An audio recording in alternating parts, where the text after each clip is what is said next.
आज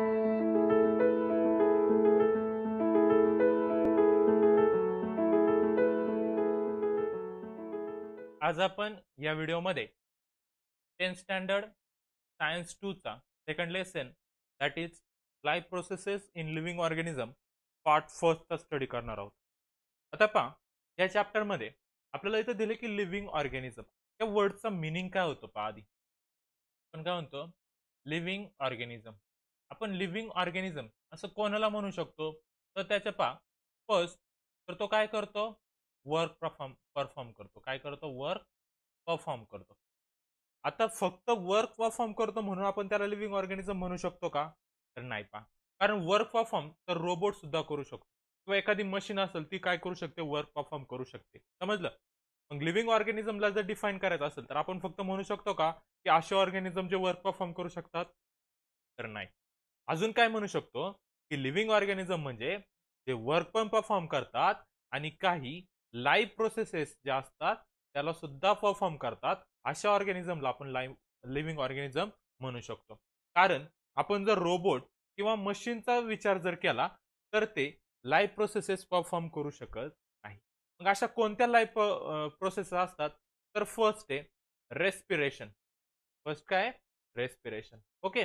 रेस्पिरेशन म्हणजे काय, जो आपण ऑक्सिजन घेतो आणि कार्बन डायऑक्साईड रिलीज करतो ते झालं रेस्पिरेशन. त्यानंतर सेकंड आहे सर्क्युलेशन. सेकंड प्रोसेस काय, सर्क्युलेशन. सर्क्युलेशन मध्ये काय की आपल्या बॉडी मधलं जे ब्लड आहे, ब्लड प्रत्येक काय करतं, जे आपलं ऑर्गॅनिक किंवा सेल आहेत तिथपर्यंत आपण जे अन्न खातो त्यातली एनर्जी काय करतं, प्रत्येक सेलला प्रोव्हाइड करतं. ती आपली सर्क्युलेटरी सिस्टीम किंवा लाईफ प्रोसेस आहे सर्क्युलेशन.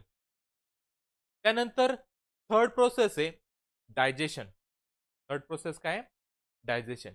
डायजेशन म्हणजे काय की आपण जे अन्न खातो त्याचं आपल्या बॉडीमध्ये काय होतं, पचन होतं. त्याच्यात काही केमिकल्स इन्व्हॉल्व होतात बॉडीमधले, बरोबर. त्याला आपण काय म्हणतो, डायजेशन म्हणतो. त्यानंतर पुढचा आहे डायजेशन नंतर पुढची लाईफ प्रोसेस आहे ग्रोथ किंवा त्याला आपण डेव्हलपमेंट पण म्हणू शकतो. काय, डेव्हलपमेंट. आता याच्यात काय होतं पहा, डेव्हलपमेंट किंवा ग्रोथ मध्ये जो आपला लिव्हिंग ऑर्गॅनिझम आहे त्याच्या बॉडीमध्ये काय चेंजेस येतात, त्याची ग्रोथ होते, बरोबर, हाईट वाढते. ती झाली एक लाईफ प्रोसेस ग्रोथ. त्यानंतर पुढची लाईफ प्रोसेस आहे एक्सक्रिएशन. एक्सक्रिएशन म्हणजे काय की आपल्या बॉडीमध्ये आपण जे अन्न पदार्थ खातो त्याच्यातले जे काय वेस्ट मटेरियल असतात, जे आपल्या बॉडीला नको असतात ते बॉडीच्या बाहेर टाकण्याची प्रोसेस म्हणजे झाली एक्सक्रिएशन. त्यानंतर पुढचं आहे रिप्रोडक्शन. आता रिप्रोडक्शन मध्ये काय होतं, तर मेल अँड फिमेलचं फ्युजन होतं. मेल अँड फिमेल गॅमेटचं फ्युजन होतं, फर्टिलायझेशन होतं. त्याच्यापासून एक नवीन ऑर्गॅनिझम तयार होतं, नवीन एक लाईफ तयार होते. ही झाली प्रोसेस आपली रिप्रोडक्शन. मग लिव्हिंग ऑर्गॅनिझम म्हणजे कोण, जे ह्या लाईफ प्रोसेस काय करतात, परफॉर्म करतात, त्याला आपण लिव्हिंग ऑर्गॅनिझम म्हणतो. समजलं. येतच आहे, हीच ती थेअरी ती मी तुम्हाला इथं समजून सांगते. समजलं, इथपर्यंत कळलं. आता ह्या लाईफ प्रोसेस परफॉर्म करण्यासाठी जो लिव्हिंग ऑर्गॅनिझम असतो त्याला गरज असते एनर्जीची. कशाची गरज असते, एनर्जीची. आता आपल्याला माहिती कोणतंही काम असू द्या, काही पण जर काम करायचं असेल आपल्याला तर आपल्याला कशाची गरज असते, एनर्जी. समजलं, एनर्जीची गरज असते. मग तुम्ही एका ठिकाणाहून दुसऱ्या ठिकाणी चालत जाताय, समजलं, काय ऍक्टिव्हिटी करताय, तर प्रत्येक प्रोसेससाठी आपल्याला कशाची गरज असते, एनर्जीची गरज असते. मग ही एनर्जी आपल्या बॉडीला कुठून भेटते, तर ही एनर्जी आपल्या बॉडीला भेटते प्रोटीन्स पासून. कशापासून भेटते, नीट पहा. प्रोटीन्स, आपण जे अन्न पदार्थ खातो त्याच्यात हे इन्व्हॉल्व असतात. काय काय, प्रोटीन्स. त्याच्यानंतर असतात कार्बोहायड्रेट्स. काय असतात, कार्बोहायड्रेट्स. त्यानंतर फॅट्स, लिपिड्स. नीट लक्ष द्या. प्रोटीन, कार्बोहायड्रेट, फॅट्स, लिपिड्स आणि फायबर, मिनरल्स, विटॅमिन्स असे भरपूर याच्यात अजून असतात. समजलं. ह्यापासून आपल्या बॉडीला काय भेटते, एनर्जी भेटते. समजलं. ही सगळी थेरी तुम्हाला ह्या पॅराग्राफ मध्ये भेटणार आहे. ओके. ही एनर्जीची गरज का, तर आपल्याला ह्या वरच्या लाईफ प्रोसेस काय करायच्यात, परफॉर्म करायच्यात. ह्या लाईफ प्रोसेस परफॉर्म करण्यासाठी आपल्याला काय लागते, एनर्जी लागते. ही एनर्जी आपल्याला या फॉर्म मध्ये भेटते. समजलं. मग पाहिजे दिले ह्युमन अँड अदर ॲनिमल. काय, human and other animals consume the fruits and vegetables. काय करतात, फ्रुट्स किंवा व्हेजिटेबल कन्झ्युम करतात. समजलं.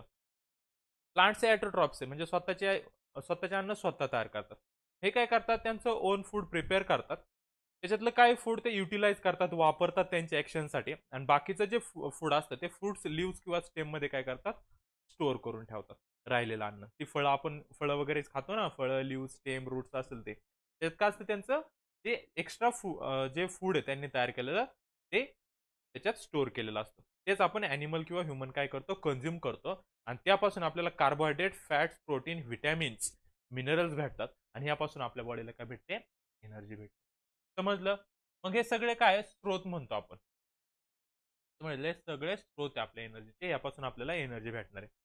मग प्रोटीन कशात असतात, तर फिश असेल, मीट्स असेल, त्यात प्रोटीन, कार्बोहायड्रेट्स म्हणजे आपण जे व्हीट वगैरे खातो, सिरियल्स खातो, त्याच्यात व्हीट्स असतं, लिपिड्स, ऑइली व्हेजिटेबल्स, बरोबर, फायबर्स वगैरे आपल्याला व्हेजिटेबल मध्ये भरतात.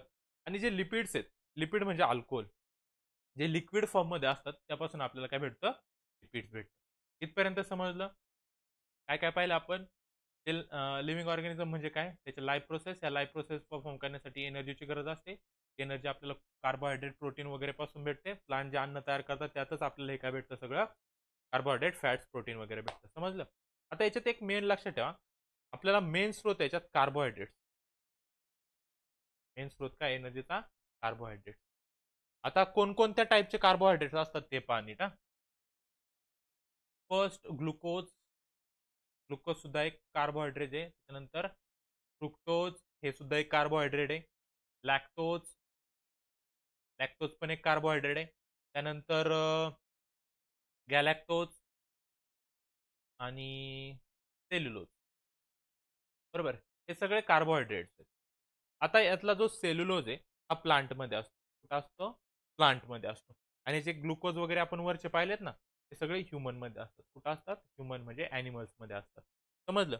आता हे ओळखायचे कसे पहा.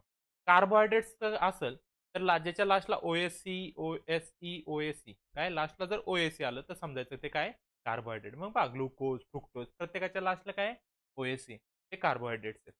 आणि एक मेन पॉइंट लक्षात ठेवायचा पहा, त्यावेळेस आपण 1 ग्रॅम कार्बोहायड्रेट कंझ्युम करतो, त्यापासून आपल्याला 4 किलो कॅलरी एनर्जी भेटत असते. हे लक्षात ठेवायचं. समजलं? त्याच्यानंतरचा पार्ट पाहूयात आपण आता. पहा आता नेक्स्ट, त्यामध्ये आपल्याला स्टडी करायचं आहे living organism and energy production. आता आतापर्यंत काय पाहिलं आपण, की लिव्हिंग ऑर्गॅनिझम काय असतं, त्या कोणत्या प्रोसेस, लाईफ प्रोसेस परफॉर्म करतं ते पाहिलं. आणि ह्या ज्या काही लाईफ प्रोसेस पाहिल्या आपण, कोणत्या रिस्पिरेशन, सर्क्युलेशन, बाकीच्या, त्यासाठी आपल्याला एनर्जीची गरज असते. कशाची गरज असते, एनर्जीची गरज असते. आता ती एनर्जी कशी प्रोड्यूस होते त्याचा आपल्याला स्टडी करायचं आहे.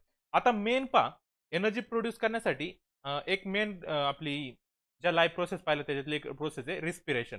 रिस्पिरेशन मध्ये आपली काय होतं, एनर्जी प्रोडक्शन होत असतं. रिस्पिरेशनची हेल्पनी एनर्जी प्रोडक्शन होत असतं. रिस्पिरेशन होतं का असं पहा, आपल्या आपण काय करतो, नोजद्वारे ऑक्सिजन घेतो, ऑक्सिजनचा इंटेक नोजद्वारे घेतो, ते आपल्या लॅरिंग्स थ्रू, हा हे पहा, हे नोज आपल्या बॉडीचे, हे डायग्राम इथं, त्याला माउथ म्हणतात. त्यानंतर हे लॅरिंग्स आहे आपलं, हे काय, लॅरिंग्स. आणि इकडे त्याच्या मागच्या बाजूला असतं त्याला फॅरिंग्स म्हणतो. काय म्हणतो आपण त्याला, फॅरिंग्स. फॅरिंग्स म्हणजे आपला फूड पाईप असतो. लॅरिंग्स म्हणजे फॅरिंग्स म्हणजे काय, फूड पाईप.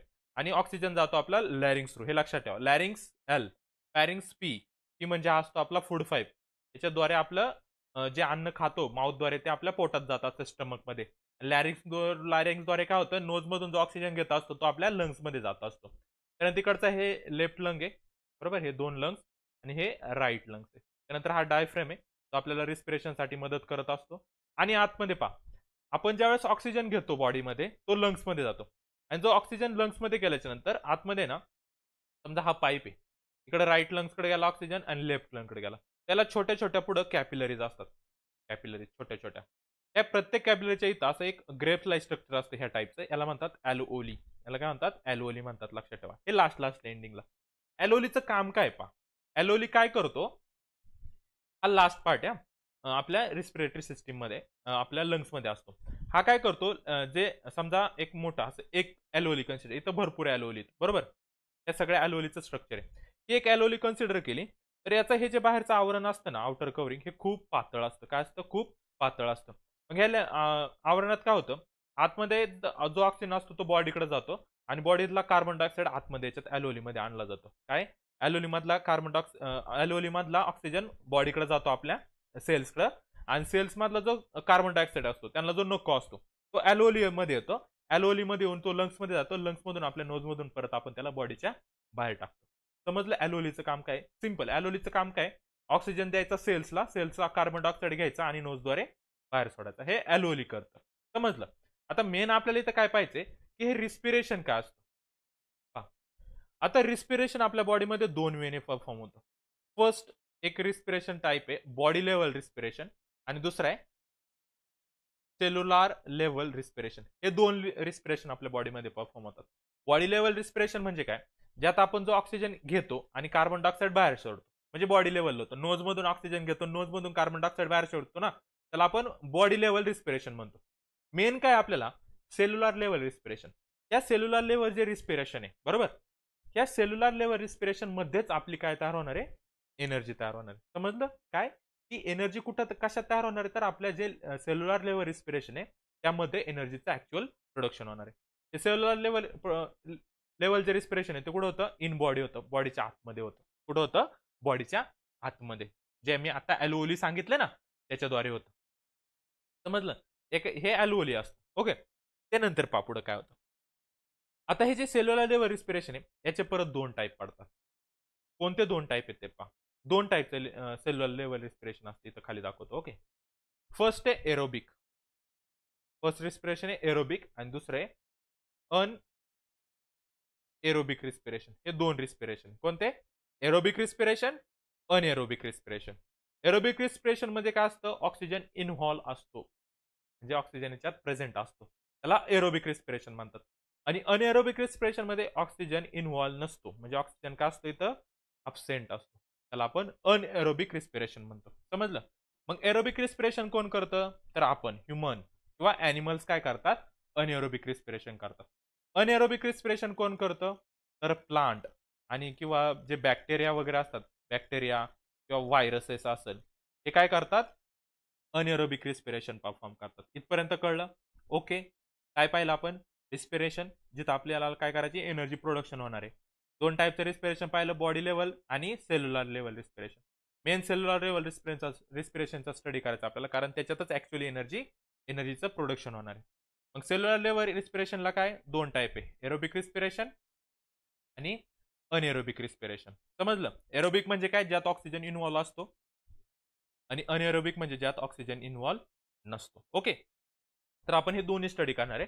त्यातला आपण फर्स्ट पाहणार आहे एरोबिक रिस्पिरेशन. समजलं? इथं दिलंय पहा, एरोबिक आणि अनएरोबिक दोन्ही रिस्पिरेशन आपल्याला दिलेले आहेत. आता जे एरोबिक रिस्पिरेशन असतं त्यात काय होतं पाहूयात आपण इथं सेपरेट. काय पाहिजे आपल्याला? First aerobic respiration. आता हे जे काय एरोबिक रेस्पिरेशन, ओके, यात काय होतं पहा. तर एरोबिक रेस्पिरेशन मध्ये काय होतं? जे आपण फूड खातो, काय होतं? फूड खातो त्याच्याद्वारे आपल्याला काय भेटतं? ग्लुकोज भेटतं. जे आपण फूड खातो त्याच्यापासून आपल्याला कार्बोहायड्रेट भेटतात ना, मग ग्लुकोज सुद्धा एक काय कार्बोहायड्रेटचा टाईप आहे. त्या ग्लुकोजचं होतं ऑक्सिडेशन. काय होतं? ऑक्सिडेशन. Glucose is oxidise. इथं दिले ना, ग्लुकोजचं काय होतं? ऑक्सिडेशन होतं आणि त्याच्यापासून आपल्याला एनर्जी भेटते. पण हे ऑक्सिडेशन इझिली होत नाही, म्हणजे ग्लुकोजचं काय करायचं? ब्रेकडाऊन. काय करायचं आपल्याला इथं? ग्लुकोजचं ब्रेकडाऊन करायचं with the help of oxygen. हे इझिली होत नाही. याचे 3 प्रोसेस आहेत ब्रेकडाऊन करण्याच्या. कोणती? फर्स्ट आहे ग्लायकोलिसिस, बरोबर. त्यानंतर सेकंड आहे TCA सायकल, म्हणजे याचा फुल फॉर्म होतो ट्राय कार्बोक्झिलिक ऍसिड सायकल. त्याला TCA सायकल किंवा अजून एक नाव आहे त्याला क्रेप्स सायकल. काय नाव आहे? Krebs cycle. त्यानंतर थर्ड आहे ETC सायकल. ETC म्हणजे काय पहा? ETC म्हणजे इलेक्ट्रॉन ट्रान्सफर चेन रिएक्शन. हे सगळे फुल फॉर्म तुम्हाला इथे दिलेले पहा. ग्लायकोलायसिस, TCA सायकल म्हणजे ट्रायकार्बोक्झिलिक ऍसिड सायकल, त्याला क्रेप सायकल पण म्हणतात, आणि electron transfer chain reaction. Short मध्ये पाहणार आहे आपण याच्यात काय होतं नक्की. पहा, फर्स्ट आता आपल्या बॉडीला काय तयार करायची? एनर्जी तयार करायची. हे तर तुम्हाला कळलं. एनर्जी आपल्या बॉडीची तयार होते, लक्षात ठेवायचं, एटीपीच्या फॉर्म मध्ये. एटीपीच्या फॉर्म मध्ये काय तयार होते? आपली एनर्जी. एटीपी म्हणजे पहा, याचा फुल फॉर्म आहे ॲडेनोसाइन. फुल फॉर्म लक्षात ठेवायचे, ॲडेनोसाइन ट्राय फॉस्फेट. ही आपल्या बॉडीची एनर्जी असते. हे एटीपी आपल्याला ह्या 3 स्टेपने तयार करायचे. मग त्यातली फर्स्ट स्टेप आहे पहा, कोणती?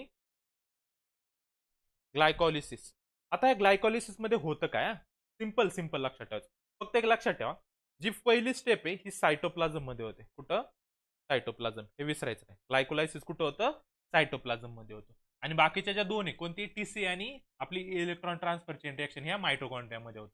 हे लक्षात ठेवायचं, विसरायचं नाही. रिकाम्या जागेला विचारलं जातं की ग्लायकोलायसिस आणि बाकीचे जे दोन पाहिले आपण, टीसीए सायकल आणि इलेक्ट्रॉन ट्रान्सफर सायकल, कुठे होते? तर एमसीक्यू साठी तुम्हाला विचारलं जाऊ शकतं. तर काय लक्षात ठेवायचं? ग्लायकोलायसिस हे सायटोप्लाझम मध्ये होतं आणि ट्राय कार्बोक्सिलिक ऍसिड सायकल किंवा क्रेब सायकल ही आपली मायटोकॉन्ड्रिया मध्ये होते. आणि जी थर्ड आहे कोणती? इलेक्ट्रॉन ट्रान्सफर चेन रिएक्शन, ही सुद्धा मायटोकॉन्ड्रिया मध्ये होते. ओके. मग ग्लायकोलिसिस पहा. ग्लायकोलिसिस आपली सायटोप्लाझम मध्ये होणार आहे. त्या ग्लायकोलिसिस मध्ये काय होतं ते पहा, नीट लक्ष द्या. ग्लायकोलिसिस मध्ये काय होतं? आपण जे अन्न खातो त्यापासून आपल्याला ग्लुकोज भेटतं. काय भेटतं? ग्लुकोज भेटतं. त्या ग्लुकोजचं काय होतं? ऑक्सिडेशन होतं. काय होतं? ऑक्सिडेशन. ग्लायकोलिसिसचा अर्थच होतो, ग्लायको म्हणजे ग्लुकोज. हा, मी अर्थ सांगतो शब्द. ग्लायकोलायसिस दोन वडे. तर पहिला जो ग्लायको आहे त्याचा अर्थ होतो ग्लुकोज, आणि दुसरा लायसिस आहे त्याचा अर्थ होतो ब्रेक. म्हणजे या प्रोसेसमध्ये आपल्याला काय करायचं? ग्लुकोजला ब्रेक करायचं. हे ग्लुकोजला ब्रेक कोण करतं? ऑक्सिजन ब्रेक करतो. त्यालाच आपण ग्लुकोज ऑक्सिडाइज झाला असं म्हणतो. समजलं? इथं ब्रेकडाऊन झालं ग्लुकोजचं. काय झालं इथं? ब्रेक. ग्लुकोजचं मॉलिक्यूल काय झाला? ब्रेक झाला. हा ग्लुकोज मॉलिक्यूल ज्यावेळेस ब्रेक होतो त्यावेळेस आपल्याला फर्स्ट त्याच्यापासून काय काय प्रोडक्ट भेटतात ते पहा. प्रत्येकाच्या दोन दोन मॉलिक्यूल भेटणार आहे पहा, इथं लक्षात ठेवा. फर्स्ट आपल्याला भेटणार आहे पायरुव्हिक ऍसिड, त्याचे दोन मॉलिक्यूल. त्यानंतर आपल्याला भेटणार आहे NaCH2, त्याचे दोन मॉलिक्यूल. आणि आपल्याला वॉटरचे दोन मॉलिक्यूल भेटणार आहे. इथं एटीपी दिलेलं आहे, पण हे एटीपी इथं तयार होत नाही. ग्लायकोलिसिस मध्ये एटीपी तयार होत नाही. समजलं? काय काय तयार होतं? पायरुव्हिक ऍसिड तयार होतं, NaDH2 तयार होतं आणि वॉटर तयार होतं. इथपर्यंत समजलं? आता नेक्स्ट काय होतं ह्याच प्रोसेसमध्ये? हे जे काय पायरुव्हिक ऍसिड आहे हे नंतर कन्वर्ट होतं ऍसिटिल को एन्झाईम ए. ऍसिटिल कोएन्झाईम ए नावाचं एक मॉलिक्यूल तयार होतं. कशापासून?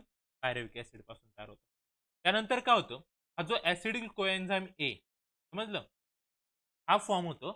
समजलं? आणि अजून आपल्याला इथं पाहिलं आपण, आणि काय भेटतं त्याच्याबरोबर? हा फॉर्म होता ना, NaDH2 भेटतो आणि कार्बन डायऑक्साईड भेटतो लास्टला. समजलं? काय पहा, ग्लायकोलिसिस मध्ये काय? ग्लुकोजला आपण ब्रेक करतो, म्हणजे ग्लुकोजचं ऑक्सिडाइज करतो with the help of oxygen. मग आपल्याला फर्स्ट भेटतं पायरुव्हिक ऍसिड, मग NaDH2 भेटतं आणि वॉटर भेटतं. प्रत्येकाचे दोन दोन मॉलिक्यूल भेटतात. मग त्याच्यातलं जे पायरुव्हिक ऍसिड असतं त्यापासून ऍसिटिल कोएन्झाईम ए तयार होतं, बरोबर, आणि NaDH2 आणि CO2 तयार होतं. ही झाली आपली फर्स्ट प्रोसेस, काय? ग्लायकोलायसिस. ओके. आता हे ग्लायकोलायसिस झाल्याच्या नंतर ग्लायकोलायसिसच्या एंडला काय तयार झाला होता? आपला ऍसिटिल कोएन्झाईम ए तयार झाला. लक्षात ठेवा काय काय सांगतो मी. तो ऍसिटिल कोएन्झाईम ए तो पार्टिसिपेट होतो टीसीए सायकल मध्ये. आता आपण टीसीए पाहतोय ना, ट्राय कार्बोक्सिलिक ऍसिडिक सायकल. याच्यात माग जो आपण ऍसिटिल कोए पाहिला होता, कोणता?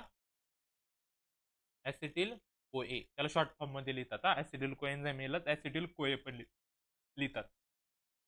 मग हा ऍसिटिल कोएन्झाईम ए हा एंटर होतो कुठं? मायटोकॉन्ड्रियामध्ये. कुठं? मायटोकॉन्ड्रियामध्ये हा झाला एंटर, कारण टीसीए सायकल मायटोकॉन्ड्रियामध्ये होते ना. ऍसिटिल कोएन्झाईम ए कुठं गेला? मायटोकॉन्ड्रियामध्ये गेला, बरोबर. मग ह्या ऍसिटिल कोएन्झाईम एचा जो पहिला ऍसिटिल पार्ट आहे ना, त्या ऍसिटिल पार्टचं परत काय होतं? ऑक्सिडेशन होतं, ऑक्सिजन बरोबर रिएक्शन. समजलं? ज्यावेळेस हा ऑक्सिडाइज होतो त्यावेळेस आपल्याला याच्यापासून प्रोडक्ट भेटतात.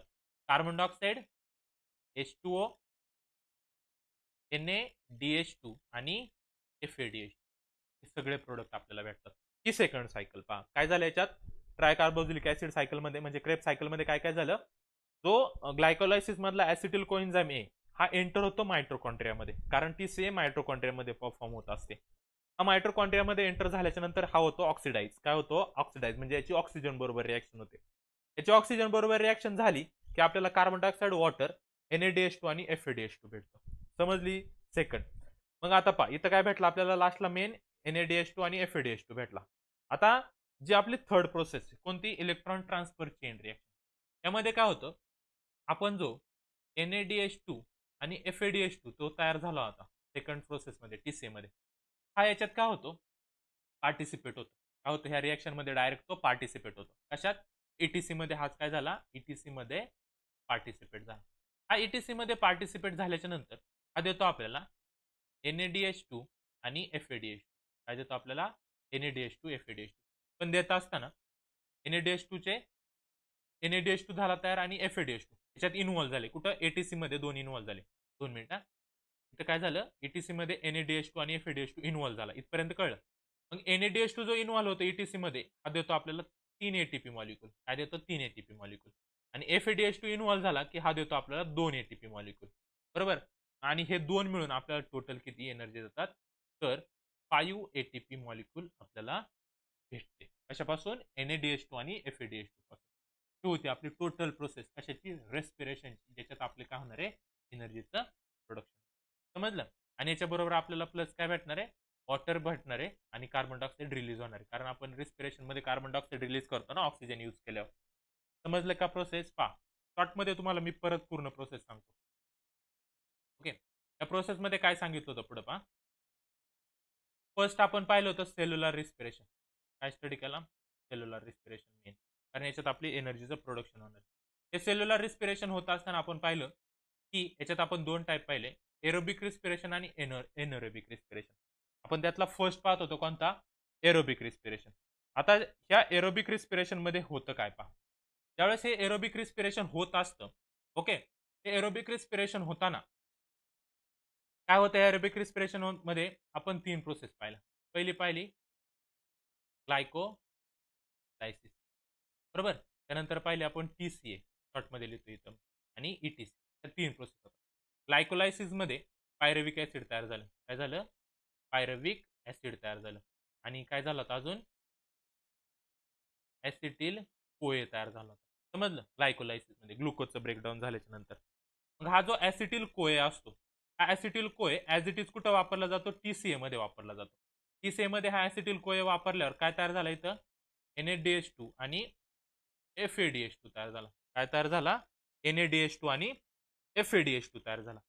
आता हे झाल्याच्या नंतर हे जे NADH2 आणि FADH2 आहे ते कोण घेतं, ETC कडे जातात. ETC मध्ये डायरेक्ट ते काय होतात, इन्व्हॉल्व होतात. ETC मध्ये इन्व्हॉल्व झाले कोण, NADH2 आणि FADH2. तर NADH2 आपल्याला देतो 3 ATP मॉलिक्यूल आणि FADH2 देतो आपल्याला 2 ATP मॉलिक्यूल. अशा आपल्याला टोटली ते एनर्जी किती भेटते, 5 ATP मॉलिक्यूल एनर्जी भेटते, प्लस वॉटर भेटतं आणि कार्बन डायऑक्साईड काय होतं इथं रिलीज होतं. समजलं. याच्यात मेन लक्षात काय ठेवायचं तुम्हाला पहा, ही जी ग्लायकोलायसिस आहे ही सायटोप्लाझम मध्ये होते, हे विसरायचं नाही. कुठं होते, सायटोप्लाझम. TCA ही इन्व्हॉल्व होत असते मायटोकॉन्ड्रियामध्ये. कुठं, मायटोकॉन्ड्रिया. आणि जी ETC ही सुद्धा कुठं तयार होत असते, मायटोकॉन्ड्रियामध्ये होत असते. समजलं. हे लक्षात ठेवायचं नीट. 3 आपण प्रोसेस ह्या स्टेप बाय स्टेप जर तुम्ही हा 1-2 वेळा व्हिडिओ रिवाइंड करून पाहिला तर तुम्हाला हे इझिली समजून जाईल. समजलं काय पाहिलं होतं आपण. आता पाहूयात नेक्स्ट.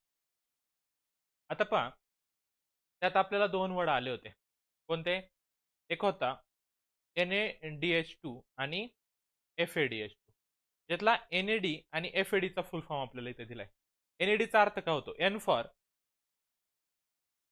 निकोटोनामाइड, N फॉर काय, निकोटोनामाइड, A फॉर ऍडिनिन आणि D for di nucleotide. Mainly D म्हणजे डाय असतो, डाय न्यूक्लिओटाइड. NAD चा फुल फॉर्म काय, निकोटोनामाइड ऍडिनिन डायन्यूक्लिओटाइड. आणि FAD चा फुल फॉर्म काय, तर पेल्विन ऍडेनिन डायन्यूक्लिओटाइड. हा FAD चा फुल फॉर्म. ओके. आता हे दोन एन्झाइम्स आहेत, NADH2 आणि FADH2 काय, ते दोन कोएन्झाइम्स आहेत. काय, कोएन्झाइम्स आहेत. कुठं तयार होतात, सेल्स मध्ये तयार होतात. आणि सेल्युलर रिस्पिरेशन मध्ये याला काय केला जातो, याचा यूज केला जातो. समजलं. हे दोन काय आहेत, कोएन्झाइम्स आहेत आणि त्याचा सेल्युलर रिस्पिरेशन मध्ये यूज केला जातो. आता आपण एक पाहिलं होता ATP.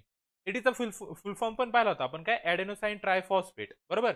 Is energy rich molecule and energy stored in the bond by which phosphate group it attach to each other. याच्यात काय होतं, ऍडेनोसाइन ट्रायफॉस्फेट. इथं जो ट्रायफॉस्फेट याचा अर्थ होतो 3 फॉस्फेटचे मॉलिक्यूल. काय, 3 फॉस्फेटचे मॉलिक्यूल हे एकमेकाला काय असतात, अटॅच असतात आणि याच्यात काय असते, एनर्जी असते. समजलं. Chemically ATP is triphosphate molecules form from adenosine ribonucleic acid. आता पाहिजे ऍडेनोसाइन आणि काय नाव आहे त्याचं, ट्रायफॉस्फेट. हा, आता मी ट्रायफॉस्फेट सांगितलं, 3 फॉस्फेट मॉलिक्यूल असतात. ऍडेनोसाइन मध्ये कोण असतं पहा, ॲडेनोसाइन मध्ये असतं. काय असतं ॲडेनोसाइन मध्ये? तर रायबोन्यूक्लिक आणि ॲडेनोसाइन काय असतं त्याच्यात? ॲडेनोसाइन मध्ये ॲडेनोसाइन आणि प्लस रायबो न्यूक्लिओड काय असतो? रायबो न्यूक्लिओसाइड्स असतो. त्याच्यापासून हा एटीपी मॉलिक्यूल तयार झाला असतो आणि एटीपी मॉलिक्यूललाच काय म्हणतात? एनर्जी करन्सी सुद्धा म्हणतात. समजलं एटीपी मॉलिक्यूलचं? ओके. पहा आता इथं दिलंय आपल्याला एटीपी म्हणजे काय? Energy currency. काय असतं पहा, मी सांगितलं ॲडेनोसाइन ट्रायफॉस्फेट. पहा याच्यात ॲडेनिन असतो आणि रायबोज असतो आणि ट्रायफॉस्फेट म्हणजे 3 फॉस्फेटचे मॉलिक्युल्स असतात. एनर्जी रिच आहे. ज्यावेळेस आपण ही एटीपीची एनर्जी काय करतो? यूज करतो. काय केली याच्यातली एनर्जी? यूज केली तर हा एटीपी मॉलिक्यूल काय होतो? पहा इथं ब्रेक होतो. याच्यातलं एक फॉस्फेट काय होतो? ब्रेक होतो आणि काय तयार होतो? एडीपी तयार होतो. म्हणजे ॲडेनोसाइन डायफॉस्फेट. म्हणजे याच्यात फक्त अटॅच किती राहिलेला? 2च मॉलिक्यूल अटॅच राहिले. परत जर आपण एडीपीचा यूज केला तर काय तयार होतो? एएमपी होतो. एएमपीचा फुल फॉर्म काय? ॲडेनोसाइन मोनोफॉस्फेट. म्हणजे याच्यातला दुसरा फॉस्फेट पण ब्रेक होणार आणि एकच फॉस्फेट ग्रुप राहतो. समजलं? हे काय? ATP energy currency.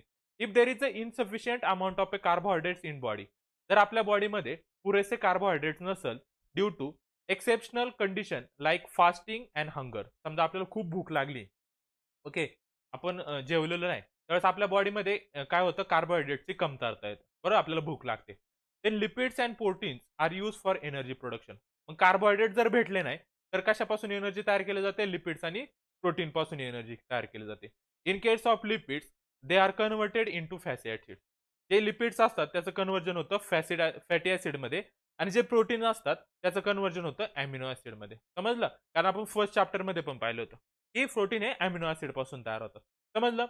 Fatty acids and amino acid. Fatty acids कशातलं? लिपिड मधलं. अॅमिनो ऍसिड प्रोटीन मधलं. Are converted into acetyl CoA. कशात कन्वर्ट होतात हे दोन्ही मिळून? ऍसिटिल कोए, जो आपण टीसीए सायकल मध्ये पाहिला होता. And energy is obtain to the complete oxidation of acetyl. त्याच्यानंतर जो ऍसिटिल कोए तयार झाला त्याचं काय होतं? कम्प्लीट ऑक्सिडेशन होतं, म्हणजे ऑक्सिजन बरोबर रिएक्शन होते. याचा आपण आता मगाशी स्टडी केलाय. By the process of Krebs cycle in mitochondria. आणि ही सायकल कुठं परफॉर्म होत असेल? तर मायटोकॉन्ड्रियामध्ये परफॉर्म होत असते. समजलं? पाहता नेक्स्ट. आता हा जे क्रेब सायकल होते, बरोबर, हे जे सर हन्स क्रेब्स आहे यांच्या नावावरून त्याला क्रेब सायकल असं नाव पडलं होतं. Process of glycolysis was discovered by the 3 scientist. 3 सायंटिस्टने याला डिस्कवर केलं होतं. गुस्ताव एमडेन, ओटो मायरहॉफ अँड द जॅकॉब पॅरानास. हे 3 scientist along with the there colleagues, त्यांचे जे बाकीचे कलिग्स, त्यांनी काय केलं होतं? ग्लायकोलायसिसची प्रोसेस डिस्कवर केली होती. फॉर दिस पर्पज ते perform experiment on the muscles. त्यांनी कशावर एक्सपेरिमेंट केला? तर बॉडीच्या मसल्सवर एक्सपेरिमेंट केला होता. Hence glycolysis also called as the Embden Meyerhof Parnas pathway. म्हणून ग्लायकोलायसिसला ईएमपी पाथवे सुद्धा असं म्हटलं जातं. हे नाव एक लक्षात ठेवा. कोणतं? EMP pathway. 3 सायंटिस्टची नाव आहे त्याच्यात. आणि त्यांची नावं लक्षात नाही ठेवली तरी चालेल, फक्त ईएमपी नाव लक्षात ठेवलं तरी चालेल. समजलं? आणि क्रेब सायकलला सुद्धा त्यांच्याच नावावरून नाव दिलं जातं, क्रेब सायकल. ओके. आणि त्यांना नोबेल प्राइज सुद्धा भेटलं होतं 1953 ला. ओके. पाहता नेक्स्ट. आता इथं आपल्याला 2 प्रोसेस दिल्या आहे. पहा, process of energy production through the aerobic respiration of carbohydrate, proteins and fats. हे 3 मॉलिक्यूल यूज होतात एरोबिक रेस्पिरेशन मध्ये. कोणते? कार्बोहायड्रेट, ओके, त्यानंतर प्रोटीन आणि फॅट्स. हे 3 मॉलिक्यूल पासून एरोबिक रिस्पिरेशन मध्ये एनर्जी तयार केली जाते. मग पहा, आता आपण कार्बोहायड्रेटचा स्टडी केला होता. कार्बोहायड्रेटचं काय होतं? पहिल्यांदा ग्लायकोलायसिस होतं. मी इथं पाहिलं होतं ना, ग्लुकोजचं ब्रेकडाऊन होतं, ग्लायकोलायसिस. काय तयार होतं? फर्स्ट स्टेपला पायरुविक ऍसिड तयार होतं. पायरुविक ऍसिड पासून ऍसिटिल कोए तयार होतं. ऍसिटिल कोए कुठे जातो? क्रेब सायकल म्हणजे मायटोकॉन्ड्रियामध्ये जातं आणि तिथं काय भेटतं आपल्याला? कार्बन डायऑक्साइड, वॉटर आणि एटीपीच्या फॉर्म मध्ये एनर्जी भेटते. ही आपण प्रोसेस पाहिली. समजलं? सेम तसंच लिपिड मध्ये असतं. आता पाहिजे एक चेंज आहे. काय? की कार्बोहायड्रेट्स असतात त्याचंच काय होतं? फक्त ग्लायकोलायसिस होतं. लिपिडचं काय होतं? फॅटी ऍसिड तयार होतं. फॅटी ऍसिड पासून डायरेक्ट ऍसिटिल कोए तयार होतं. पुढे क्रेब सायकल सेम प्रोसेस राहते. प्रोटीनचं काय होतं? अॅमिनो ऍसिड तयार होतं आणि ऍसिटिल कोए मध्ये रूपांतर होऊन क्रेब सायकल मध्ये जातं मायटोकॉन्ड्रियामध्ये आणि एनर्जी तयार होते. समजली सायकल? ही नीट सायकल करायची, कारण एक्झामला याच्यावर क्वेश्चन विचारले जातात. कधी कधी काय केलं जातं? याच्यातले काही ब्लॉक्स आपल्याला ॲब्सेंट देतील, ते आपल्याला फिल करायचे असतात. समजलं? हे काय होतं? Aerobic respiration. सेम इथं अनएरोबिक रिस्पिरेशन दिले पहा आपल्याला. आता अनएरोबिक रिस्पिरेशन मध्ये काय होतं पहा, जो ग्लुकोज मॉलिक्यूल असतं त्याचं एकतर काय होईल? ग्लायकोलिसिस होतं. ग्लायकोलिसिस झाल्याच्या नंतर काय होतं, त्याचे काय तयार होतं आपण पाहिलं, पायरुव्हिक ऍसिड तयार होतं. समजलं. आता एरोबिक रिस्पिरेशन मध्ये एकच सायकल पाहिली होती. ग्लुकोजचं पायरुव्हिक ऍसिड तयार होऊन ऍसिटिल कोए वगैरे तयार होऊन त्याचं काय होतं, एनर्जी तयार होतं. पण इथं आपण काय पाहतोय, अनएरोबिक रिस्पिरेशन पाहतोय. आता अनएरोबिक रिस्पिरेशन मध्ये काय होतं, एकदा ग्लुकोजचं ग्लायकोलिसिस झालं आणि त्याच्यापासून काय तयार झालं, पायरुव्हिक ऍसिड तयार झालं. पहा झाले 3 पायरुव्हिक ऍसिड तयार. एक जे पायरुव्हिक ऍसिड असतं त्याचं काय होतं, फर्मेंटेशन होतं. समजलं. तिन्हींचं काय झालं इथं पहा, फर्मेंटेशन झालं. पायरुव्हिक ऍसिडचं नंतर काय झालं, फर्मेंटेशन झालं. काहींचं काय तयार होतं, अल्कोहोल तयार होतं, त्याच्यापासून ईट फॉर्मेशन होतं. काय तयार होतं, ईस्ट तयार होतात. दुसऱ्याचं फॉर्मेंटेशन झाल्यावर डिफरंट प्रोडक्ट तयार होतात, लाईक व्हिनेगर आणि व्हिटॅमिन्स, आणि त्याच्यापासून आपल्याला व्हेरियस मायक्रोब्स तयार होतात. सेम लॅक्टिक ऍसिड सुद्धा तयार होतं आणि त्याच्यापासून मसल सेल्स मध्ये हे काय यूज केलं जातं, हे लॅक्टिक ऍसिड वगैरे. समजले. अनएरोबिकचा हा फक्त काय करायचं, याचे नावं लक्षात ठेवा. रिकाम्या जागा याच्यात हा पण चार्ट देऊ शकता, त्याच्यातले काही नावं गायब केलेलं असतील तर ते आपल्याला फिल करायचे असतात. समजलं. नेक्स्ट. आता इथं दिले आपल्याला energy production in micro organism through anaerobic respiration. आतापर्यंत पाहिलं तर आपण एरोबिक रिस्पिरेशनचं, आपल्याला हे स्टडी करायचं anaerobic respiration. Some organism cannot live in presence of oxygen. काही असे ऑर्गॅनिझम आहे ते ऑक्सिजनच्या प्रेझेन्समध्ये जगू शकत नाही. समजलं. ते काय करतात, अनएरोबिक रिस्पिरेशन करतात. आणि जे ऑर्गॅनिझम एरोबिक रिस्पिरेशन करतात ते in the presence of oxygen live राहतात. म्हणजे अनएरोबिक रिस्पिरेशन करतात असे organism cannot live in the presence of oxygen. ते ऑक्सिजनच्या प्रेझेन्समध्ये जगू शकत नाही. Example, many bacteria. जे बॅक्टेरिया व्हायरस असतात ते ऑक्सिजन असेल तर तिथं ते लाईव्ह होत नाही. Such living organism have to perform aerobic respiration. असे जे ऑर्गॅनिझम आहे त्यांना काय परफॉर्म करावं लागतं, एरोबिक रिस्पिरेशन परफॉर्म करावं लागतं फॉर एनर्जी प्रोडक्शन. कारण आता पाहिलं एरोबिक मध्ये आपण ऑक्सिजन पाहिजे असतो, बरोबर. कारण त्याला काय म्हणतात, त्याला काय म्हणतात, एरोबिक रिस्पिरेशन म्हणतात. पण अनएरोबिक रिस्पिरेशन मध्ये जर ऑक्सिजन असेल तर असे ऑर्गॅनिझम जगू शकत नाही. तर ते काय करतात, अनएरोबिक रिस्पिरेशन करतात. Glycolysis and fermentation are 2 step of aerobic respiration. Aerobic रिस्पिरेशनचे 2 स्टेप आहे. पहिली कोणती, ग्लायकोलायसिस. सेम आपण मागाशी पाहिलं तसं. पण पुढे तिथं टीसी आणि ईटीसी पाहिलं होतं. तसं इथं काय असतं, ग्लायकोलायसिस नंतर फर्मेंटेशन असतं. काय असतं, फर्मेंटेशन. हे फर्मेंटेशनची डेफिनेशन आपल्याला विचारली जाते एक्झाम मध्ये. इथं दिलेली डेफिनेशन आपण पाहणार आहोत. पहा. Glucose is incompletely oxidize and less amount of energy is obtain in this type of respiration. आपण पाहिलं होतं काय, ग्लुकोजचं ब्रेकडाऊन होतं. काय होतं, ग्लुकोजचं ब्रेकडाऊन होतं आणि आपण याच्यात पाहिलं होतं एरोबिक मध्ये. पण इथं काय होतं पहा, इथं ग्लुकोजचं ब्रेकडाऊन होतं पण इनकम्प्लीट होतं. थोड्याफार प्रमाणातच ब्रेकडाऊन होतं आणि थोड्याफार प्रमाणात ब्रेकडाऊन झाल्यामुळे त्याला एनर्जी पण काय भेटते, कमी भेटते, लेस भेटते. समजलं. Pyruvic acid produce through the glycolysis. या ग्लायकोलायसिस मध्ये काय तयार होतं, पहिल्यांदा पायरुव्हिक ऍसिड तयार होतं. Is convert into other organic acid or alcohol. ते नंतर पायरुव्हिक ऍसिड ऑर्गॅनिक ऍसिड किंवा अल्कोहोल मध्ये कन्वर्ट होतं with the help of some enzyme in this process. This is called the fermentation. तर आपल्याला जर फर्मेंटेशनची डेफिनेशन विचारली तर काय लिहिणार आहे तुम्ही फर्मेंटेशनची डेफिनेशन. तर मी तुम्हाला एक सिंपल डेफिनेशन सांगतो. पहा काय, द केमिकल ब्रेकडाऊन. पहा इथं लिहितो मी simple definition. The chemical breakdown. काय, the chemical breakdown of substances, the chemical breakdown of substances by, कोण करते याचं ब्रेकडाऊन, बाय बॅक्टेरिया. 1 मिनिट. कोण ब्रेकडाऊन करते याचं, बॅक्टेरिया. बॅक्टेरिया अजून yeast, bacteria, yeast and any other microorganism.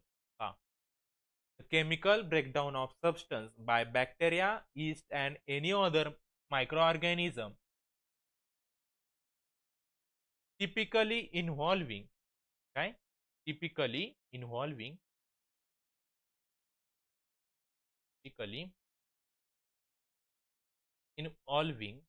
काय इन्व्हॉल्व करतात ते, इफरवेसन्स. काय त्यात होतं, इफरवेसन्स. या शब्दाचा अर्थ समजून घ्या. इफरवेसन म्हणजे असे बुडबुडे निघतात ना छोटे छोटे, ज्याच्यातून कार्बन डायऑक्साईड रिलीज होतो, त्याला आपण काय म्हणतो, इफरवेसन म्हणतो. समजलं. अँड द काय होतं, अँड द इफर्वेशन होतं, and the giving of heat. काय भेटते, हीट भेटते. गिव्हिंग ऑफ हीट त्याला म्हणतात फर्मेंटेशन. ही सिंपल डेफिनेशन. समजलं काय? The chemical breakdown of substances by the bacteria, yeast and other microorganism typically involving effervescence. Effervescence म्हणजे काय, कार्बन डायऑक्साईड रिलीज होणे.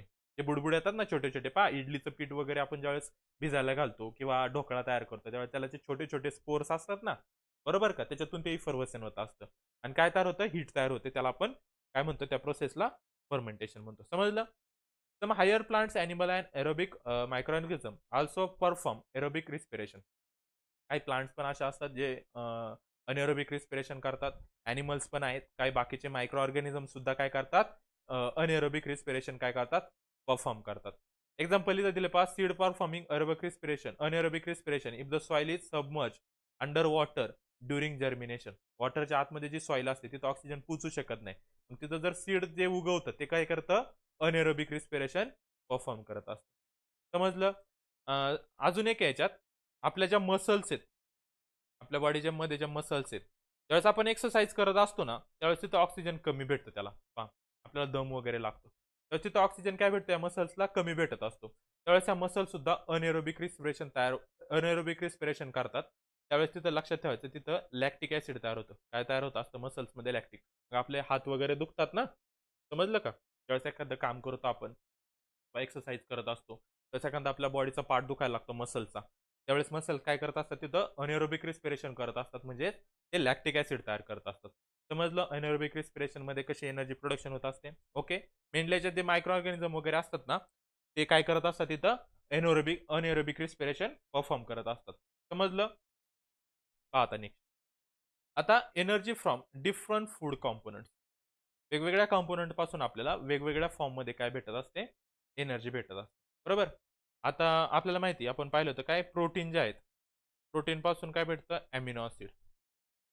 काय प्रोटीन काय तयार करतात, अमिनो ऍसिड, किंवा अमिनो ऍसिड पासूनच प्रोटीन तयार झालेले असतात. ओके, मग प्रोटीनचं ब्रेकडाऊन झालं आपल्याला परत अमिनो ऍसिड भेटतात. त्याच्यानंतर जे फ्रेश प्रोटीन असतं, काय फ्रेश प्रोटीन जे आपल्याला ॲनिमल्स पासून भेटतं. कोणतं, लक्षात ठेवा, हे सोर्स आहेत फ्रेश प्रोटीन. कशापासून भेटतं आपल्याला, ॲनिमल म्हणजे चिकन वगैरे जे खातो आपण ना, त्याच्यापासून आपल्याला जे फ्रेश प्रोटीन भेटत असतं. आणि याच्यात एक लक्षात ठेवायचं काय, की ज्यावेळेस आपण 1 ग्रॅम प्रोटीन कंझ्युम करतो, किती, 1 ग्रॅम प्रोटीन, त्यावेळेस आपल्याला त्याच्यापासून एनर्जी भेटत असते 4 किलो कॅलरी एनर्जी आपल्याला भेटते. किती, 1 ग्रॅम प्रोटीन ज्यावेळेस आपण कंझ्युम करतो त्यावेळेस आपल्याला एनर्जी भेटते 1 ग्रॅम. हे लक्षात ठेवायचं. इथं दिले पहा, proteins are the macromolecules form by bonding together many amino acid. First chapter मध्ये पाहिलं होतं आपण. त्यावेळेस खूप जास्त अमिनो ऍसिड एकत्र येतात ना, त्यावेळेस त्याच्यापासून काय तयार होतं, प्रोटीन तयार होतं. हे लक्षात ठेवा. ओके, त्यानंतर इथं दिले proteins of animal organ is called the first class protein, किंवा त्याला फ्रेश प्रोटीन सुद्धा म्हणतात. We get 4 kilo calorie of energy per gram of protein. एका ग्रॅम पासून आपल्याला 4 किलो कॅलरी एनर्जी भेटत असते. 1 किलो कॅलरी फक्त कॅलरी. जर एमसीक्यूला विचारलं तर ते ऑप्शन देतात 4 कॅलरी, 4 किलो कॅलरी, त्यावेळेस तुम्ही कन्फ्युज होता. तर किती येते, 4 किलो कॅलरी. लक्षात ठेवा. Amino acid are obtain after digestion of protein. ज्यावेळेस आपण प्रोटीनचं डायजेशन करतो आपल्या बॉडीमध्ये त्यावेळेस आपल्याला काय भेटतं, अमिनो ऍसिड भेटतो एनर्जीसाठी. Those amino acids are absorb in the body and transport up to the each organ and cell via blood. मग हे जे अमिनो ऍसिड आहे प्रोटीन पासून तयार झालेले, हे ब्लड थ्रू काय केले जातात, सेल्सला ट्रान्सफर केले जातात एनर्जीसाठी. समजलं? From this amino acid organs and cell produces various proteins necessary for them cell and the whole body. आणि हे ज्या पूर्ण आपल्या बॉडीसाठी जे प्रोटीन गरजेचं असतं ऑर्गन किंवा सेलसाठी, ते प्रोव्हाइड केलं जातं. तो example are going in the diagram. मग खाली आपल्या डायग्राम मध्ये दिले पहा, अमिनो ऍसिड ते जर स्किन मध्ये असेल तर स्किन मध्ये असतं मॅलेलिन आणि कॅरेटिनच्या फॉर्म मध्ये असतं. हे लक्षात ठेवायचं, प्रत्येक फॉर्म विचारला जातो स्किन मध्ये कोणत्या टाईपचे असतात. तर स्किन मध्ये मॅलेलिन आणि कॅरेटिन असतं. बोन्स मध्ये असतं ओएसिन. बोन्स मध्ये काय असतं, ओएसिन असतं. सेल्स मध्ये various proteins of the cell membrane आणि व्हेरियस एन्झाईम्स असतात सेलमध्ये. पॅन्क्रियाज मध्ये इन्सुलिन आणि ट्रिप्सिन असतं. त्याच्यानंतर पिट्युटरी ग्लँड मध्ये व्हेरियस हार्मोन्स प्रेझेंट असतात. मसल्स मध्ये actin and myosin flexible proteins असतात. आणि ब्लड मध्ये हिमोग्लोबिन आणि अँटीबॉडीज असतात. ही डायग्राम नीट काळजी, इम्पॉर्टंट डायग्राम एक्झामला विचारले जाऊ शकतात, की कोणत्या पार्टमध्ये कोणत्या टाईपचा अमिनो ऍसिड असेल, तर ही डायग्राम नीट करायची. समजलं इथपर्यंत? ओके, आता पहा नेक्स्ट. इथे दिलं आपल्याला excess of amino acid obtain from protein are not stored in the body. आता आपण काय केलं, गरजेपेक्षा जास्त प्रोटीन कंझ्युम केले. काय केले आपल्या बॉडीने, गरजेपेक्षा जास्त प्रोटीन कंझ्युम केले. तर आपल्याला जे नको असलेले प्रोटीन्स असतात ते काय केले जातात, बॉडीमध्ये स्टोअर केले जात नाही. They are break down and the ammonia form is eliminated out of the body. बॉडीमधून काय केलं जातात, त्याला इलिमिनेट केलं जातात in the form of ammonia. If necessary, excess of proteins are converted into other useful substance like glucose through the process of glycogenesis. आता पहा इथे एक वर्ड आला, काय ग्लायको नाही, काय ग्लुकोनोजिनेसिस. पहा ग्लुकोनोजिनेसिस कधी होतं, त्यावेळेस जे एक्सेस प्रोटीन राहतं ना आपल्या बॉडीमध्ये, बरोबर का, ते प्रोटीन कन्वर्ट केलं जातं ग्लुकोजमध्ये. काय प्रोटीन कन्वर्ट केलं जातं ग्लुकोजमध्ये.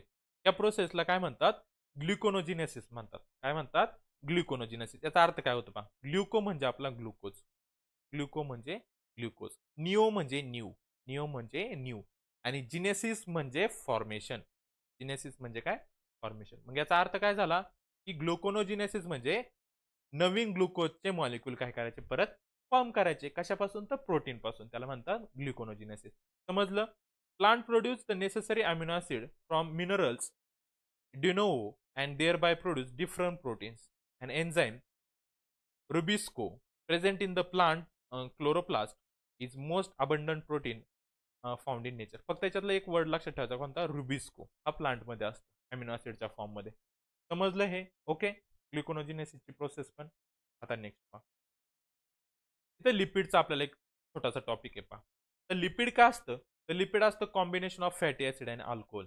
काय लिपिड म्हणजे काय, लिपिडमध्ये काय काय असतात, तर लिपिडमध्ये कॉम्बिनेशन असतं कोणाचं, फॅटी ऍसिडचं आणि अल्कोहोलचं. फॅटी ऍसिड आणि अल्कोहोलचं कॉम्बिनेशन कसं कुठं असतं, लिपिडमध्ये असतं. याच्यात कोणकोणते हार्मोन्स असतात लिपिड्समध्ये, लिपिड पासून तयार होणारे हार्मोन्स आहेत कोणते, टेस्टोस्टेरॉन, प्रोजेस्टेरॉन आणि एस्ट्रोजन. हे तीन हार्मोन कोणते, टेस्टोस्टेरॉन, प्रोजेस्टेरॉन आणि oestrogen are made from lipids. Lipid पासून हे हार्मोन आपल्या बॉडीमध्ये तयार होतात. समजलं. मग 1 ग्रॅम लिपिड जर आपण कंझ्युम करत असेल तर त्याच्यापासून आपल्याला 9 किलो कॅलरी एनर्जी भेटते. पहा आपण काय केलं, 3 पाहिले होते कोणते, एक पाहिला पहिल्यांदा कार्बोहायड्रेट्स, नंतर पाहिला प्रोटीन आणि लिपिड. या 3 मेन सोर्स आहे आपल्याला एनर्जीचे. समजलं. आपण ज्यावेळेस 1 ग्रॅम कार्बोहायड्रेट कंझ्युम करतो त्यावेळेस आपल्याला एनर्जी भेटते 4 किलो कॅलरी. किती भेटते, 4 किलो कॅलरी. ज्यावेळेस आपण 1 ग्रॅम प्रोटीन कंझ्युम करतो त्याच्यापासून सुद्धा आपल्याला 1 kilo calorie energy, 4 kilo calorie energy भेटते. पण ज्यावेळेस आपण 1 ग्रॅम लिपिड कंझ्युम करतो त्यावेळेस आपल्याला सगळ्यात जास्त एनर्जी भेटते 9 किलो कॅलरी. म्हणजेच काय, लिपिड पासून आपल्याला खूप जास्त एनर्जी भेटते. समजलं, हे लक्षात ठेवायचं. त्याच्यानंतर विटॅमिन्स, विटॅमिन्स पासून सुद्धा आपल्याला एनर्जी भेटत असते. मग विटॅमिन्स काय, vitamins are the heterogenesis compound of which each is essential for proper operation of a various process in the body.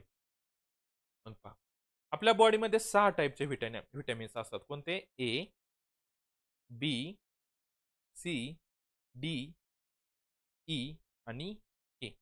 हे 6 टाईपचे विटॅमिन्स आपल्या बॉडीमध्ये प्रेझेंट असतात आणि इसेन्शियल असतात आपल्या बॉडीच्या परफॉर्मन्ससाठी. त्यातलं जर आपण पाहिलं तर कोणते, हा नीट लक्ष द्या, त्यातला ए, डी, ई आणि के. कोणता, ए, डी, ई, के. हे फॅट सोल्युबल असतात. काय असतात, फॅट सोल्युबल म्हणजे हे फॅट मध्ये काय होतात, सोल्युबल होतात. आणि बी आणि सी हे वॉटर सोल्युबल असतात, म्हणजे वॉटर मध्ये काय होतात, ते सोल्युबल होतात. हे लक्षात ठेवायचं, विचारलं जातं ते. मला याच्यासाठी विचारलं जातं ना, ऑड मॅन आउट साठी पण विचारले जातील क्वेश्चन, देतील ए, डी, ई आणि एक देतील बी. त्यातला वेगळा कोणता असणार आहे, बी, कारण तो काय असतो, वॉटर सोल्युबल आहे. बाकीचे सगळे काय असतात, फॅट सोल्युबल असतात. हे लक्षात ठेवायचं. समजलं, इथपर्यंत कळलं, ओके.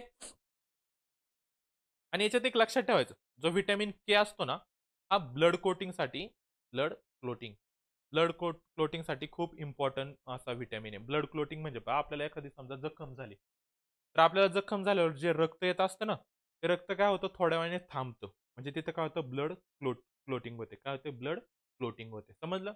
ज्याच्या बॉडीमध्ये हे व्हिटॅमिन के जास्त प्रमाणात असतं त्याच्या बॉडीला जर जखम झाली तर जास्त प्रमाणात त्याचा रक्तस्राव होत नाही, कारण त्याचं ब्लड काय होतं, लगेच क्लोट होतं. म्हणजे ते काय होतं, तिथं ते ब्लड, त्याचा जो रक्तप्रवाह असतो तो काय होतो, थांबतो. कारण त्याच्यातल्या ज्या सेल्स असतात ते काय करतात, त्याला थांबवतात, क्लोट करतात. क्लोट करणे म्हणजे थांबवणे, समजलं. आणि ज्याच्या बॉडीमध्ये हे जे व्हिटॅमिन के हे कमी प्रमाणात असेल तर त्याच्या बॉडीमधला रक्तप्रवाह हा इझिली थांबत नसतो. त्याला जर काही जखम वगैरे झाली ना तर त्याचा प्रवाह हा सारखा सारखा होत असतो. आणि याच्या के बरोबर अजून एक आपल्या बॉडीमध्ये, हे तुमच्या जनरल नॉलेज, जे प्लेटलेट्स असतात ना आपल्या बॉडीमध्ये, प्लेटलेट्स ते सुद्धा ब्लड क्लोटिंगचं काम करतात, समजलं. जर आपल्याला दिलंय व्हिटॅमिन लाईक रायबोफ्लिविन म्हणजे व्हिटॅमिन B2, त्याला म्हणतात रायबोपॅल्विन, हे नावं लक्षात ठेवायची. रायबोपॅल्विन म्हणजे व्हिटॅमिन B2 आणि द निकोटामाइड म्हणजे व्हिटॅमिन B3 म्हणजे निकोटामाइड आणि B2 म्हणजे riboflavin respectively are necessary for their production. आपल्याला जर आपल्या बॉडीमध्ये क्रेब सायकलमध्ये FADH2 आणि NADH2 जर तयार करायचं असेल ना त्यासाठी हे B2 आणि B3 सुद्धा गरजेचं असतं. समजले व्हिटॅमिन सिंपलमध्ये, ओके. नंतर पहा नेक्स्ट काय दिलं आपल्याला. There are about 65 to 70% water in our body. Water सुद्धा आपल्या बॉडीच्या एनर्जीसाठी गरजेचं असतं वॉटर. तर आपल्या बॉडीमध्ये 65 to 70% हे वॉटर असतं. काय असतं? 65 to 70% वॉटर असतं.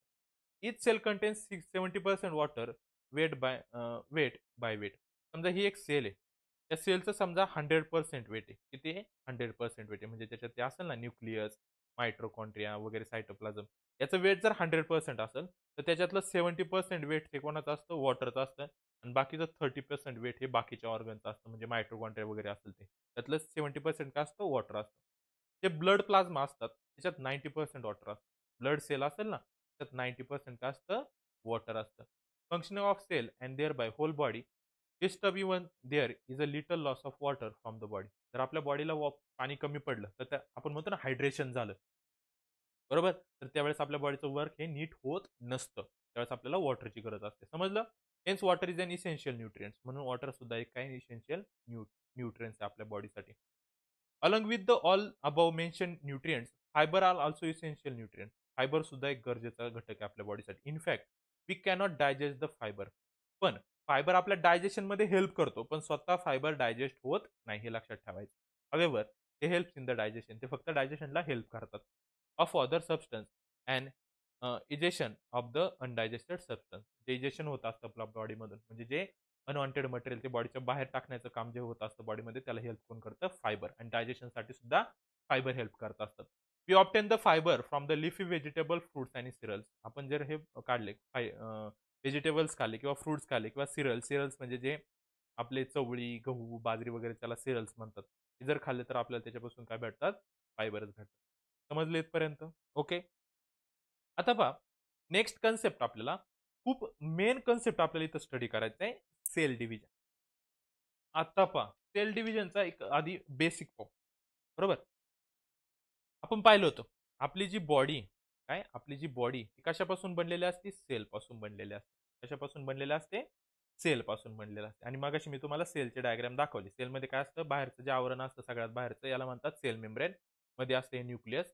आपण हे मायट्रोकॉन्ड्रिया पण पाहिला होता. मध्ये जे लिक्विड असतं त्याला आपण सायटोप्लाझम म्हटलं होतं, बरोबर. हे सगळं आपण स्टडी केलं. याच्याबरोबर सेलमध्ये अजून एक घटक असतो, त्याला म्हणतात क्रोमोझोम. काय म्हणतात त्याला? क्रोमोझोम सुद्धा आपल्या बॉडीमध्ये प्रेझेंट असतो. ओके. मग आपल्याला या सगळ्या सेलचा स्टडी करायचा आहे कुठं? सेल डिव्हिजन मध्ये. ओके. पहा आता सेल डिव्हिजन कशासाठी होते ते आधी पाहणं गरजेचं आहे. तर सेल डिव्हिजन तर आपल्या बॉडीमध्ये होतच असते, पण सेल डिव्हिजन का गरजेची?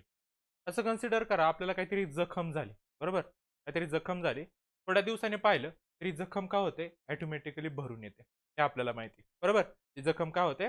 भरून येते. ती का भरून येते? तर जे आसपासच्या सेल असतात ते काय करतात? डिव्हिजन करतात, अजून सेल तयार करतात आणि त्याच्यावर त्या सेल काय करतात? बसवून देतात. म्हणून आपली जिथं जखम होते तिथं काय होते? ती भरून येते. ती कशामुळे? तर सेल डिव्हिजनमुळे. ओके. आता इथं पहा cell division is one of the very important properties of the cell and living organism. आपली जी डेव्हलपमेंट होत असते किंवा जी ग्रोथ होते ती कशामुळे होतं? तर ह्या सेल डिव्हिजनमुळे होत असते. Okay. Due to this property only a new organism is form from existing one. पहा आता पॅरेंट्स पासून जो नवीन ऑफस्प्रिंग तयार होतो ही सुद्धा प्रोसेस कशामुळे होते? सेल डिव्हिजनमुळे होते, हे लक्षात ठेवायचं. जे रिप्रोडक्शन होत असतं ते सुद्धा सेल डिव्हिजनमुळे होतं. Okay. A multicellular organism grow up and emaciated body can be restored. एक मल्टीसेल्युलर ऑर्गॅनिझम का होतो? ग्रो अप होतो. फॉर एक्झाम्पल पहा एक नवी बाळ आहे, असं बेबी कन्सिडर करा, न्यू बॉर्न बेबी. याची हळूहळू काय होत असते, ग्रोथ होत असते. काय होत असते, ग्रोथ होत असते. तो काय होत जातो, मोठा होत जातो. तो का मोठा होत जातो, त्याच्या बॉडीमध्ये ज्या सेल असतात त्या काय करतात, डिव्हिजन करतात आणि सेलची संख्या काय होत जाते, वाढत जाते. तशी तशी त्याची ग्रोथ काय होत जाते, होत जाते. समजलं, त्याची ग्रोथ होत जाते पुढं पुढं. आता नेक्स्ट पहा, मी सांगितलं की आपल्या सेलमध्ये काय असतात, क्रोमोझोम असतात. हे एक पॉईंट लक्षात ठेवायचा, कारण सेल डिव्हिजन मध्ये क्रोमोझोम हा एक इम्पॉर्टंट फॅक्टर आहे. ओके. आता पुढे पहा, आपल्या बॉडीमध्ये सेल डिव्हिजन हे दोन टाईपचं होत असतं. त्याआधी बेसिक सेल डिव्हिजन पहा. आता आपण काय म्हणतो, सेल डिव्हिजन. काय, सेल डिव्हिजनचा स्टडी करायचा. आता सेल डिव्हिजनचा स्टडी करण्यासाठी आपल्या बॉडीमध्ये दोन टाईपच्या सेल असतात. किती, दोन टाईपच्या सेल असतात. पहिली सेल जी आहे त्याला म्हणतात सोमॅटिक सेल. काय म्हणतात, सोमॅटिक सेल. नीट लक्ष द्या. आणि दुसऱ्या टाईपच्या सेल असतात त्याला म्हणतात जर्म सेल. काय म्हणतात त्याला, जेम सेल. ओके. ह्या दोन टाईपच्या सेल आपल्या बॉडीमध्ये प्रेझेंट असतात. आता हे जे काही सोमॅटिक सेल असतात, ह्या ज्या सोमॅटिक सेल असतात त्या कशासाठी असतात, तर ह्या बॉडीच्या आपल्या ग्रोथसाठी असतात. कशासाठी असतात, ग्रोथ किंवा बिल्डिंग, किंवा बिल्डिंग ऑफ आवर बॉडी. आपली बॉडी जी तयार होत जाते ना, त्याच्यासाठी ह्या सोमॅटिक सेल असतात. ह्याने मेनली कुठं असतात, आपल्या स्किनवर असतात. कोणत्या, सोमॅटिक सेल. कळलं. सोमॅटिक सेल कशासाठी असतात, आपल्या बॉडीची एक्सटर्नल ग्रोथ किंवा बिल्डिंग अप जी बॉडी होते आपली, त्यासाठी सोमॅटिक सेल रिस्पॉन्सिबल असतात. त्या जर्म सेल असतात, ह्या जर्मिनेशनसाठी असतात. त्यासाठी असतात जर्मिनेशन. जर्मिनेशन म्हणजेच काय, फर्टिलायझेशन. जर्मिनेशन म्हणजे फर्टिलायझेशन. जे नवीन बेबी तयार होतं ना, ते कशा थ्रू होतं, तर ह्या जेम सेल थ्रू होतं. हे फर्टिलायझेशन मध्ये दोन आपले मेन इम्पॉर्टंट असतात. कोणते, एक असतं मेल गॅमेट, बरोबर, आणि दुसरं असतं फिमेल गॅमेट. त्यावेळेस या दोन मेल गॅमेट आणि फिमेल गॅमेटचं फ्युजन होतं, त्यावेळेस एक नवीन, एक आपला बेबी तयार होतो. त्या सेल कोणत्या, त्यासाठी कोणत्या सेल रिस्पॉन्सिबल असतात, तर जेम सेल रिस्पॉन्सिबल असतात. इथपर्यंत कळलं. आता जे आपल्या सोमॅटिक सेल असतात, बरोबर, त्या सोमॅटिक सेलला म्हणतात डिप्लॉइड सेल. काय म्हणतात, डिप्लॉइड सेल. त्याचा कन्सेप्ट सांगतो. आणि जेम सेल असतात त्याला हॅप्लॉइड सेल म्हणतात. काय म्हणतात त्याला, हॅप्लॉइड सेल म्हणतात. हे लक्षात ठेवा. जेम सेल म्हणजे आपल्या हॅप्लॉइड सेल जर्मिनेशनसाठी, आणि आपल्या सोमॅटिक सेल असतात डिप्लॉइड. आता पहा, मी सांगितलं की आपल्या सेलमध्ये काय असतात, क्रोमोझोम असतात. काय असतात, क्रोमोझोम. आपल्या बॉडीमध्ये किती क्रोमोझोम असतात, 46 क्रोमोझोम असतात. किती, 46 क्रोमोझोम. आपण पहा, आपले जे क्रोमोझोम लिहितात ना, त्याला दोन वेळी लिहितात, एक 2n आणि एक n. समजलं. 2n म्हणजे डिप्लॉइड, दोन आहेत ना, 2n म्हणजे डिप्लॉइड, आणि एक n असेल तर त्याला हॅप्लॉइड म्हणतात. बेसिक कन्सेप्ट आहे. एन म्हणजे किती पेअर असतात त्याच्या, तर 23 पेअर असतात. किती पेअर असतात क्रोमोझोमच्या, 23. मग 2n जर केलं तर 2 मल्टिप्लाय बाय 23 किती झाले, 46. म्हणून याला म्हणतात डिप्लॉइड. आणि एन म्हणजे 23, हे असतात हॅप्लॉइड. इथपर्यंत कळलं कोणत्या दोन टाईपच्या सेल आहे, सोमॅटिक सेल आणि जेम सेल. आता सेल डिव्हिजन कडे जायचं आपल्याला. आता नेक्स्ट, आपल्या बॉडीमध्ये मी सांगितलं काय असतात, क्रोमोझोम असतात. बेसिक चाललंय आपलं अजून सेल डिव्हिजन. काय असतं आपल्या बॉडीमध्ये, क्रोमोझोम्स असतात. मी सांगितलं किती क्रोमोझोम असतात, तर 46 क्रोमोझोम असतात. हे क्रोमोझोम कोणाला तयार करतात, डीएनए ला तयार करतात. आणि डीएनए कोणाला तयार करतात, आरएनए ला तयार करतात. हे आपण फर्स्ट चॅप्टर मध्ये पाहिलं होतं. मेन काय आपलं आता, डीएनए. क्रोमोझोम कोणाला तयार करतात, डीएनए ला तयार करतात. किती नंबर ऑफ क्रोमोझोम असतात आपल्याकडे, 46 नंबर ऑफ काय असतात, क्रोमोझोम असतात. किती, 46. म्हणजेच काय, त्याच्या असतात 23 पेअर्स. म्हणून 46 ला आपण 2n म्हणजे डिप्लॉइड सेल सुद्धा म्हणतो. काय म्हणतो, डिप्लॉइड. पा, एन असेल, एकच असेल तर हॅप्लॉइड, आणि 2n असेल त्याला म्हणायचं डिप्लॉइड. हे लक्षात ठेवा. ओके. हे झालं क्रोमोझोमचं. क्रोमोझोम पासून आपले डीएनए तयार होणार आहे. तेच डीएनए रिप्लिकेट होतात नंतर. त्याचे किती असतात क्रोमोझोम आपल्या बॉडीमध्ये, 46 क्रोमोझोम असतात. हे लक्षात ठेवा. एन म्हणजे हॅप्लॉइड आणि 2n म्हणजे डिप्लॉइड. ओके. आता आपल्याला पाहिजे सेल डिव्हिजन. पहा, there are two types of a cell division. कोणते, एक असतं मायटोसिस आणि एक असतं मिओसिस. पहा, काय पाहतो आपण, सेल डिव्हिजन. नीट लक्ष द्या. सेल डिव्हिजन दोन टाईपचं. कोणत्या दोन टाईपचं सेल डिव्हिजन असतं, एक असतं मायटोसिस. ओके. नेक्स्ट पेजवर सांगतो मी पूर्ण हे तुम्हाला चार्ट समजून, की सेल डिव्हिजन ऍक्च्युअली पहिल्यांदा आपण त्याचं एक पाहू. काय, पूर्ण कन्सेप्ट स्टडी करू आणि मग इकडचं थेरी पाहू. काय सांगितलं मी, फर्स्ट सेल डिव्हिजन. ओके. नीट लक्ष द्या, हा चार्ट नीट करायचा आहे. आता सेल डिव्हिजन हे दोन टाईपचं असतं. सेल डिव्हिजन किती टाईपचं असतं, दोन. फर्स्ट टाईप कोणता, मायटोसिस. काय, mitosis, first type. First type दुसरा टाईप आहे कोणता? मिओसिस. मिओसिस या दोन टाईपचं आपलं सेल डिव्हिजन, मायटोसिस आणि मिओसिस. त्यातलं जे मायटोसिस जे सेल डिव्हिजन होतं ते आपल्या बॉडीच्या डेव्हलपमेंटसाठी होतं. कशासाठी? डेव्हलपमेंटसाठी. आपल्या बॉडीची डेव्हलपमेंट ही मायटोसिस सेल डिव्हिजनने होते. आणि मिओसिस जर सेल डिव्हिजन होत असेल तर त्याला म्हणतात रिप्रोडक्शन. त्यांनी काय होतं आपल्या बॉडीमध्ये? रिप्रोडक्शन होतं. समजलं? हे लक्षात ठेवायचं. पुढे पहा. मायटोसिस आहे, डेव्हलपमेंट आहे. याच्यासाठी कोणत्या सेल रिस्पॉन्सिबल असतात? तर सोमॅटिक सेल. हे आपण स्टार्टिंगला पाहिलं की सोमॅटिक सेलमुळे आपल्या बॉडीची डेव्हलपमेंट होते. आणि मिओसिसमध्ये रिप्रोडक्शन हे आपल्या जर्म सेलमुळे होतं. पण कोणत्या सेलमध्ये होतं? जर्म सेलमुळे होतं. ओके, इथपर्यंत कळलं? याच्यात पहा, त्यावेळेस ही सेल डिव्हिजन होते. आता सेल डिव्हिजन मेनली काय असतं पहा, एक तिथं शेजारी दाखवतो. एक ही सेल आहे आपली, असं कन्सिडर करा. एक ही सेल आहे, हिचं डिव्हिजन होणे, हिचं काय होणे? डिव्हिजन. मग हिचं डिव्हिजन कसं होतं पहा, या सेलमध्ये जे न्यूक्लियस असतं ना, त्यातमध्ये काय होतं? असं रिप्लिकेट होते, दोन न्यूक्लियस तयार होतात. आणि त्यानंतर ह्या सेलचं डिव्हिजन होते. सेम इकडं पण एक सेल तयार होते, सेम टाईपची इथं पण सेल होते. कुठे? मायटोसिसमध्ये. समजा याच्यात 46 क्रोमोझोम असेल, तर सेम ह्याच टाईपच्या सेल तयार झाले ना, तर दुसऱ्या दोन सेलमध्ये सुद्धा किती? 46 क्रोमोझोम असतात. याला डिप्लॉइड म्हणतात. आणि याच्या अपोजिट हॅप्लॉइडमध्ये कसं होतं पहा, ज्यावेळेस न्यूक्लियर डिव्हिजन होते ना न्यूक्लियसची डिव्हिजन झाल्याच्या नंतर इकडे 46 क्रोमोझोम राहत नाही, इकडे 23 आणि इकडे 23, म्हणजे असे हाफ होतात. त्याला म्हणतात हॅप्लॉइड. समजलं? आणि हे असतं डिप्लॉइड. कळलंय सेल डिव्हिजन कसं होतं? सेम, फक्त न्यूक्लियसची डिव्हिजन होते, सेम टाईपचे अजून एक सेल तयार होते आणि अशा दोन सेल तयार होतात. त्याला म्हणतात डिप्लॉइड सेल डिव्हिजन. समजलं? हे कुठं होतं? मायटोसिसमध्ये होतं. ओके, आता पहा नेक्स्ट. सोमॅटिक सेल आहे, त्याच्यात जेवढे क्रोमोझोम आधी असतात तेवढेच राहतात, म्हणजे 2n. म्हणजे 46 क्रोमोझोम असेल तर 2n जर असेल तर 2n चे किती? 2nच क्रोमोझोम राहतात. बरोबर? पण इथं काय होतं? या आधी जर 2n क्रोमोझोम असेल, काय आधी 2n असेल तर याचे काय होतात? n आणि n असे क्रोमोझोम तयार होतात. 2n असेल तर किती होतात? n आणि एक अजून n. इथं जर 2n असेल तर 2n चं डिव्हिजन होऊन सेम क्रोमोझोम राहतात. इथं कन्फ्युज नका होऊ याच्यात. जेवढे क्रोमोझोम त्याच्या मदर सेल, दोन सेल असतात. मदर सेल पासून त्याच्यात दोन डॉटर सेल तयार झाले ना, आपण आता सेल डिव्हिजन मध्ये पाहिलं. तर मदर सेलमध्ये 2n क्रोमोझोम असतील, म्हणजे किती? 46. तर डॉटर सेलमध्ये सुद्धा 46 क्रोमोझोम असतात. तसं इकडे जर डिव्हिजन झाली तर काय होतं पहा, इथं डिव्हिजन झाली, इथं जर मदर सेलकडे 46 क्रोमोझोम असेल तर डॉटर सेलकडे 23 आणि दुसऱ्या डॉटरकडे 23, असे 23 डिवाइड होऊन जातात. हे लक्षात ठेवायचा. हा एक डिफरन्स आहे दोन्हींमध्ये. कोणात? मायटोसिसमध्ये आणि मिओसिसमध्ये. इथपर्यंत कळलं? आता पहा, आता ही जी काय मायटोसिस आहे, मायटोसिसचे अजून टाईप पडतात. मायटोसिसचे मेनली अजून दोन टाईप पडतात. किती टाईप पडतात? दोन. फर्स्ट टाईप आहे सायटोकायनोसिस. फर्स्ट टाईप आहे सायटोकायनोसिस आणि नेक्स्ट टाईप आहे कॅरिओकायनोसिस. हे दोन मेन टाईप आहे. समजलं? कशाचे? मायटोसिसचे. आणि याचे दोन टाईप आहे.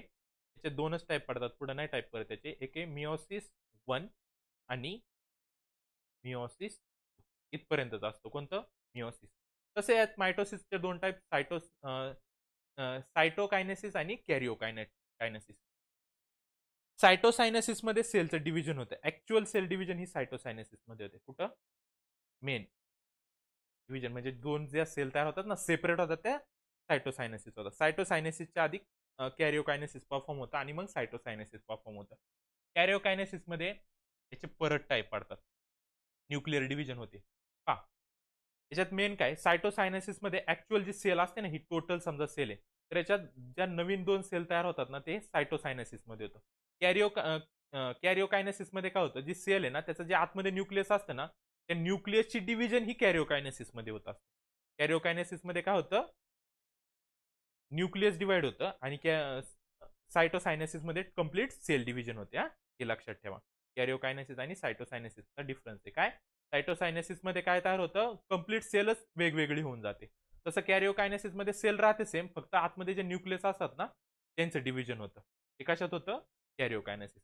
हे न्यूक्लियस डिव्हिजन होण्याचे टाइप्स आहेत. फर्स्ट याची फेज आहेत. काही फेजेसमध्ये न्यूक्लियस काय होतं? डिव्हिजन होतं. काय? ई शॉर्ट फॉर्म, एम, ए आणि पी. पहा, पी म्हणजे प्रोफेज. पी म्हणजे काय? प्रोफेज. एम म्हणजे मेटाफेज. एम म्हणजे मेटाफेज, ए म्हणजे एनाफेज आणि टी म्हणजे टिलोफेज. समजलं? इथपर्यंत काय होते, याची डिव्हिजन होते.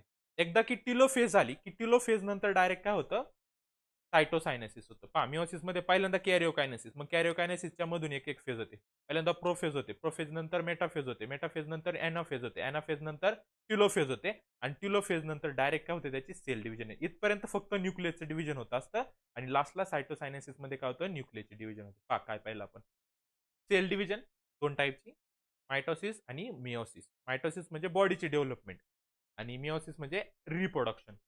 मायटोसिस ही सोमॅटिक सेलने होते. त्याच्यात सेम क्रोमोझोम राहतात, जे आधी मदर सेलकडे होते तेवढेच डॉटर सेलकडे राहतात. ही जेम सेलमुळे होतं मिओसिस. याच्यात मदरकडे जर 2n असेल तर त्याच्या हाफ डॉटर सेलकडे जातात. त्याचे फर्दर टाईप पाहिले, मिओसिस 1 आणि मिओसिस 2 हे दोनच टाईप आहे. याच्यात पण ह्याच फेज असतात, इथं सुद्धा ह्याच फेज असणार. या प्रोफेज 1, मेटाफेज 1, एनाफेज 1, टिलोफेज 1. तसंच मिओसिस 2 मध्ये प्रोफेज 2, मेटाफेज 2, एनाफेज 2, टिलोफेज 2, आणि लास्टला काय होते, याची डायरेक्ट सेल डिव्हिजन होते, म्हणजे सायटोसायनेसिस होते इथं पण. ओके, पण ऍक्च्युअली तर मिओसिस 1 आणि मिओसिस 2 अशीच नावं देतात. इथं पाहिलं आपण मायटोसिस मध्ये सायटोसायनेसिस आणि कॅरिओकायनेसिस असे दोन टाईप पडतात. फर्स्ट फॉर्म होतं कॅरिओकायनेसिस, याच्यात न्यूक्लियसची डिव्हिजन होते. सायटोसायनेसिस मध्ये ऍक्च्युअल सेल डिव्हिजन होते. याच्यात चार फेज आहेत, पहिली प्रोफेज, मेटाफेज, एनाफेज आणि टिलोफेज. त्याच फेजचा स्टडी आपण आता सेल डिव्हिजन मध्ये करणार आहोत. त्याची थेअरी पाहिजे दिलं होतं आपल्याला. दोन मायटोसिस आणि meiosis. Meiosis occurs in somatic cells आपण आता पाहिलं, and stem cells where body of the body where the meiosis occurs in germ cell. इथं पाहिलं आपण. पहा, मायटोसिस सोमॅटिक सेलमध्ये होते, किंवा आणि अजून एक याच्यात स्टेम सेल, आणि मिओसिस ही जर्म सेलमध्ये होत असते. समजलं? त्यानंतर before study of the cell division we should know the structural organisation of cell that we have study earlier. आपल्याला सेलचं स्ट्रक्चर तर माहिती, की सेल ॲज अ न्यूक्लियस, प्रत्येक सेलला न्यूक्लियस असतं, आणि या सेलला न्यूक्लियस असतं ना, याची डिव्हिजन ज्या न्यूक्लियसची डिव्हिजन जिथं होते त्याला कॅरिओकायनेसिस म्हणतात, आणि ऍक्च्युअल सेलची डिव्हिजन म्हणतात जिथं होते त्याला सायटोसायनेसिस म्हणतात. इथपर्यंत कळलं? आता परत आपल्याला ऍक्च्युअली ह्या फेजेसचा स्टडी करतात. त्याआधी आपल्या मी सांगितलं होतं की असतं आपल्या बॉडीमध्ये एक क्रोमोझोम असतं. समजलं? आता क्रोमोझोमची इथं नाव आहेत. पहा, हे जे वरती दिसते ना, याला पी आर्म म्हणतात. काय म्हणतात त्याला? पी आर्म म्हणतात. एक्झाम मध्ये विचारली जाते आपल्याला डायग्राम. समजलं? हे जे मध्ये सेंटर असतं ना, त्याला म्हणतात सेंट्रोमर. काय म्हणतात त्याला? सेंट्रोमर. ओके, असे या क्रोमोझोमचं आपल्याला आता डिव्हिजन पाहिजे. सेंट्रोमर. त्याच्यानंतर हा खालचा असतो, त्याला क्यू आर्म म्हणतात. काय म्हणतात त्याला? क्यू आर्म म्हणतात. आणि खाली आला त्याला डीएनए म्हणतात. काय म्हणतात त्याला? डीएनए. आणि वरती जे दोन असतात ना, त्या वरती दोन असतात त्याला क्रोमॅटॅड म्हणतात. काय म्हणतात? क्रोमॅटेड. लक्षात ठेवा डायग्राम. त्याला क्रोमॅटेड, पी आर्म, सेंट्रोमर आणि क्यू आर्म आणि डीएनए. इथपर्यंत समजलं? ओके. आता पहा, मी तुम्हाला सेल डिव्हिजनचं पण सांगितलं, कशी परत सांगतो. न्यूक्लिअरचं आधी डिव्हिजन होतं असं, आणि नंतर काय होतं, सेल डिव्हिजन होतं. अशा दोन सेल तयार होतात. ही जी वरती असते त्याला मदर सेल म्हणतात. काय म्हणतात त्याला? Mother cell. आणि खाली असते त्याला डॉटर सेल म्हणतात. ही पण एक डॉटर सेल आहे, आणि सुद्धा एक काय आपली डॉटर सेल. समजलं? असं सेल डिव्हिजन होतं. कळलं? आणि ऍक्च्युअल सेलमध्ये क्रोमोझोम कशा असतात ती पण एक समजून घ्या, म्हणजे तुम्हाला पुढच्या फेजेस पटपट कळतील. समजा असं कन्सिडर करा, ही एक काय आपली ही काय आपली एक सेल आहे, असं कन्सिडर करा. बरोबर? हे बाहेरचं जे मेम्ब्रेन असतं त्याला आपण काय म्हणतो? सेल मेम्ब्रेन म्हणतो. काय म्हणतो त्याला?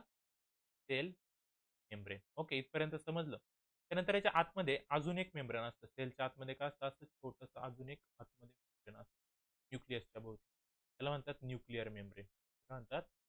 Nuclear membrane. याला म्हणतात न्यूक्लिअर मेम्ब्रेन. ओके. आणि ह्या न्यूक्लिअर मेम्ब्रेन मध्ये इथं जे एक असतो असं ह्या टाईपचं एक स्ट्रक्चर असतं, याला म्हणतात सेंट्रोमर. याला काय म्हणतात? सेंट्रोमर नाही, सेंट्रॉइल म्हणतात त्याला.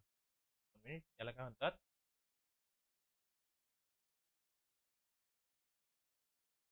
सेंट्रिओल. याला म्हणतात सेंट्रिओल. ओके. आणि इथं आतमध्ये असतात असे क्रोमोझोम. पहा, असं स्ट्रक्चर ड्रॉ करतो मी मध्ये. मेनली आपण 4 क्रोमोझोम घेतो सेलचा स्टडी करण्यासाठी. हे असे 4 क्रोमोझोम, आणि प्रत्येक फेजमध्ये काय होतं, ह्या क्रोमोझोमचं डिव्हिजन होत असतं. तेच डिव्हिजन आपल्याला काय करायचे? स्टडी करायचे. असं काय होतं, याचं डिव्हिजन होत असतं सेलचा. त्याचा आपल्याला आता स्टडी करायचा आहे. पहा पुढे. A pair of each type of chromosome is present in 2n condition, म्हणजे डिप्लॉइड कंडिशनला असतात. Where single chromosome of each type is present in n condition and their structure is like one show in figure given below. खाली आपल्याला figure दिलं ते मी तुम्हाला दाखवतो. पहिल्यांदा मेन काय आपल्याला याच्या फेजेस आपल्याला स्टडी करायचं. फर्स्ट डिव्हिजन पाहतो आपण मायटोसिस. मायटोसिस सोमॅटिक सेलमध्ये किंवा स्टेम सेल मध्ये होते, आपण हे पाहिलं. Mitosis is completely through the two main step. दोन मेन स्टेप त्याच्या कोणत्या, कॅरिओकायनेसिस, याच्यात न्यूक्लिअर डिव्हिजन होते, आणि जे सायटोकायनेसिस असतं त्याच्यात सायटोप्लाझ्मिक डिव्हिजन किंवा त्याला सेल डिव्हिजन सुद्धा म्हणतात. ह्या कायरोकायनेसिस मध्ये 4 स्टेप असतात. पहिली आहे प्रोफेज. पहिली काय, प्रोफेज. आता प्रोफेज मध्ये होतं काय पहा, तिथं सगळ्या न्यूक्लिअर डिव्हिजनच पाहणार आहे आपण आता 4 फेज मध्ये. In prophase condensation of basically thin thread like chromosome started. काय होतं, पहिल्यांदा कंडेन्सेशन होतं. कसं होतं त्याचे डायग्राम दाखवतो मी, नीट पहा. प्रोफेजचा डायग्राम इथं, ही आपली काय सेल आहे, नीट लक्ष द्या. असं कन्सिडर करा, ही आपली एक सेल आहे. सेलच्या आतमध्ये काय असतं, हे न्यूक्लिअर मेम्ब्रेन असतं. मग मी डायग्राम दाखवली होती, बाहेरचं सेल मेम्ब्रेन, आतमध्ये काय असतं, एक न्यूक्लिअर मेम्ब्रेन असतं. आणि इथं असतं सेंट्रॉइल. कोण असतं इथं, सेंट्रिओल असतं. काय याला काय म्हणतात, सेंट्रिओल म्हणतात. ओके. आणि इथं आतमध्ये काय असतात, असे 4 क्रोमोझोम असतात असे त्याचे आर्म. डायग्राम दाखवतो. हे त्याचे काय असतं, आतमध्ये समजा असे क्रोमोझोम असते. ओके, ही सिंपल सेल. आता याच्यात काय सांगितले पहा, काय होतं, condensation of basically thin thread like chromosome started. Condensation म्हणजे हे क्रोमोझोम जे दिसतात ना, हे काय होतात, असे जवळ जवळ येतात एकमेकाच्या. सगळे हे 4 क्रोमोझोम काय होतात, जवळ जवळ येतात. क्रोमोझोम जवळ यायला सुरुवात झाली.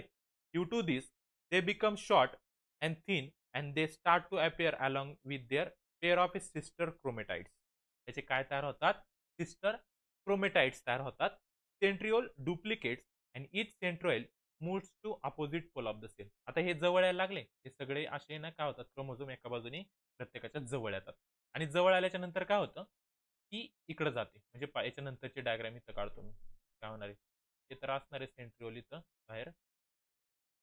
हे 2 क्रोमोझोम एका बाजूला जाणार. ओके. आणि इकडे 2 क्रोमोझोम राहणार. त्याच्यामुळे कंडेन्सेशनमुळे. ओके, क्रोमोझोम तयार झाले.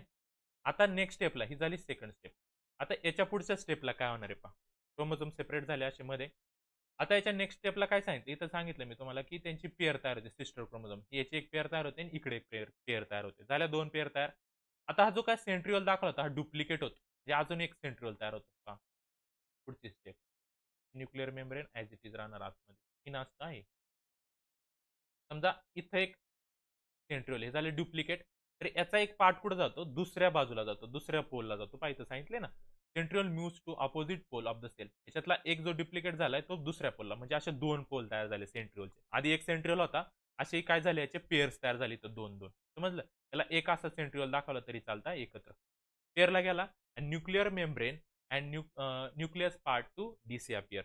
आणि याचं न्यूक्लिअर मेम्ब्रेन काय होतं, डिसअपियर होतं. हे बाहेरचं ते दिसते ना, हे काय होतं, डिसअपियर. जास्त हे हळूहळू काय होतं, याचं डिसअपियर स्टार्ट होतं. हे न्यूक्लिअर मेम्ब्रेन काय होतं, डिसअपियर. जे न्यूक्लिअर मेम्ब्रेन दिसते हे काय होतं, निघून जातं. समजलं. आतमधलं न्यूक्लिअर मेम्ब्रेन काय झालं, डिसअपियर झालं. झाली आपली प्रोसेस. आणि मध्ये हे क्रोमोझोम असेच राहणार आहे. त्या बाजूला एक पेअर, समजलं, आणि या बाजूला क्रोमोझोमची एक पेअर. ओके,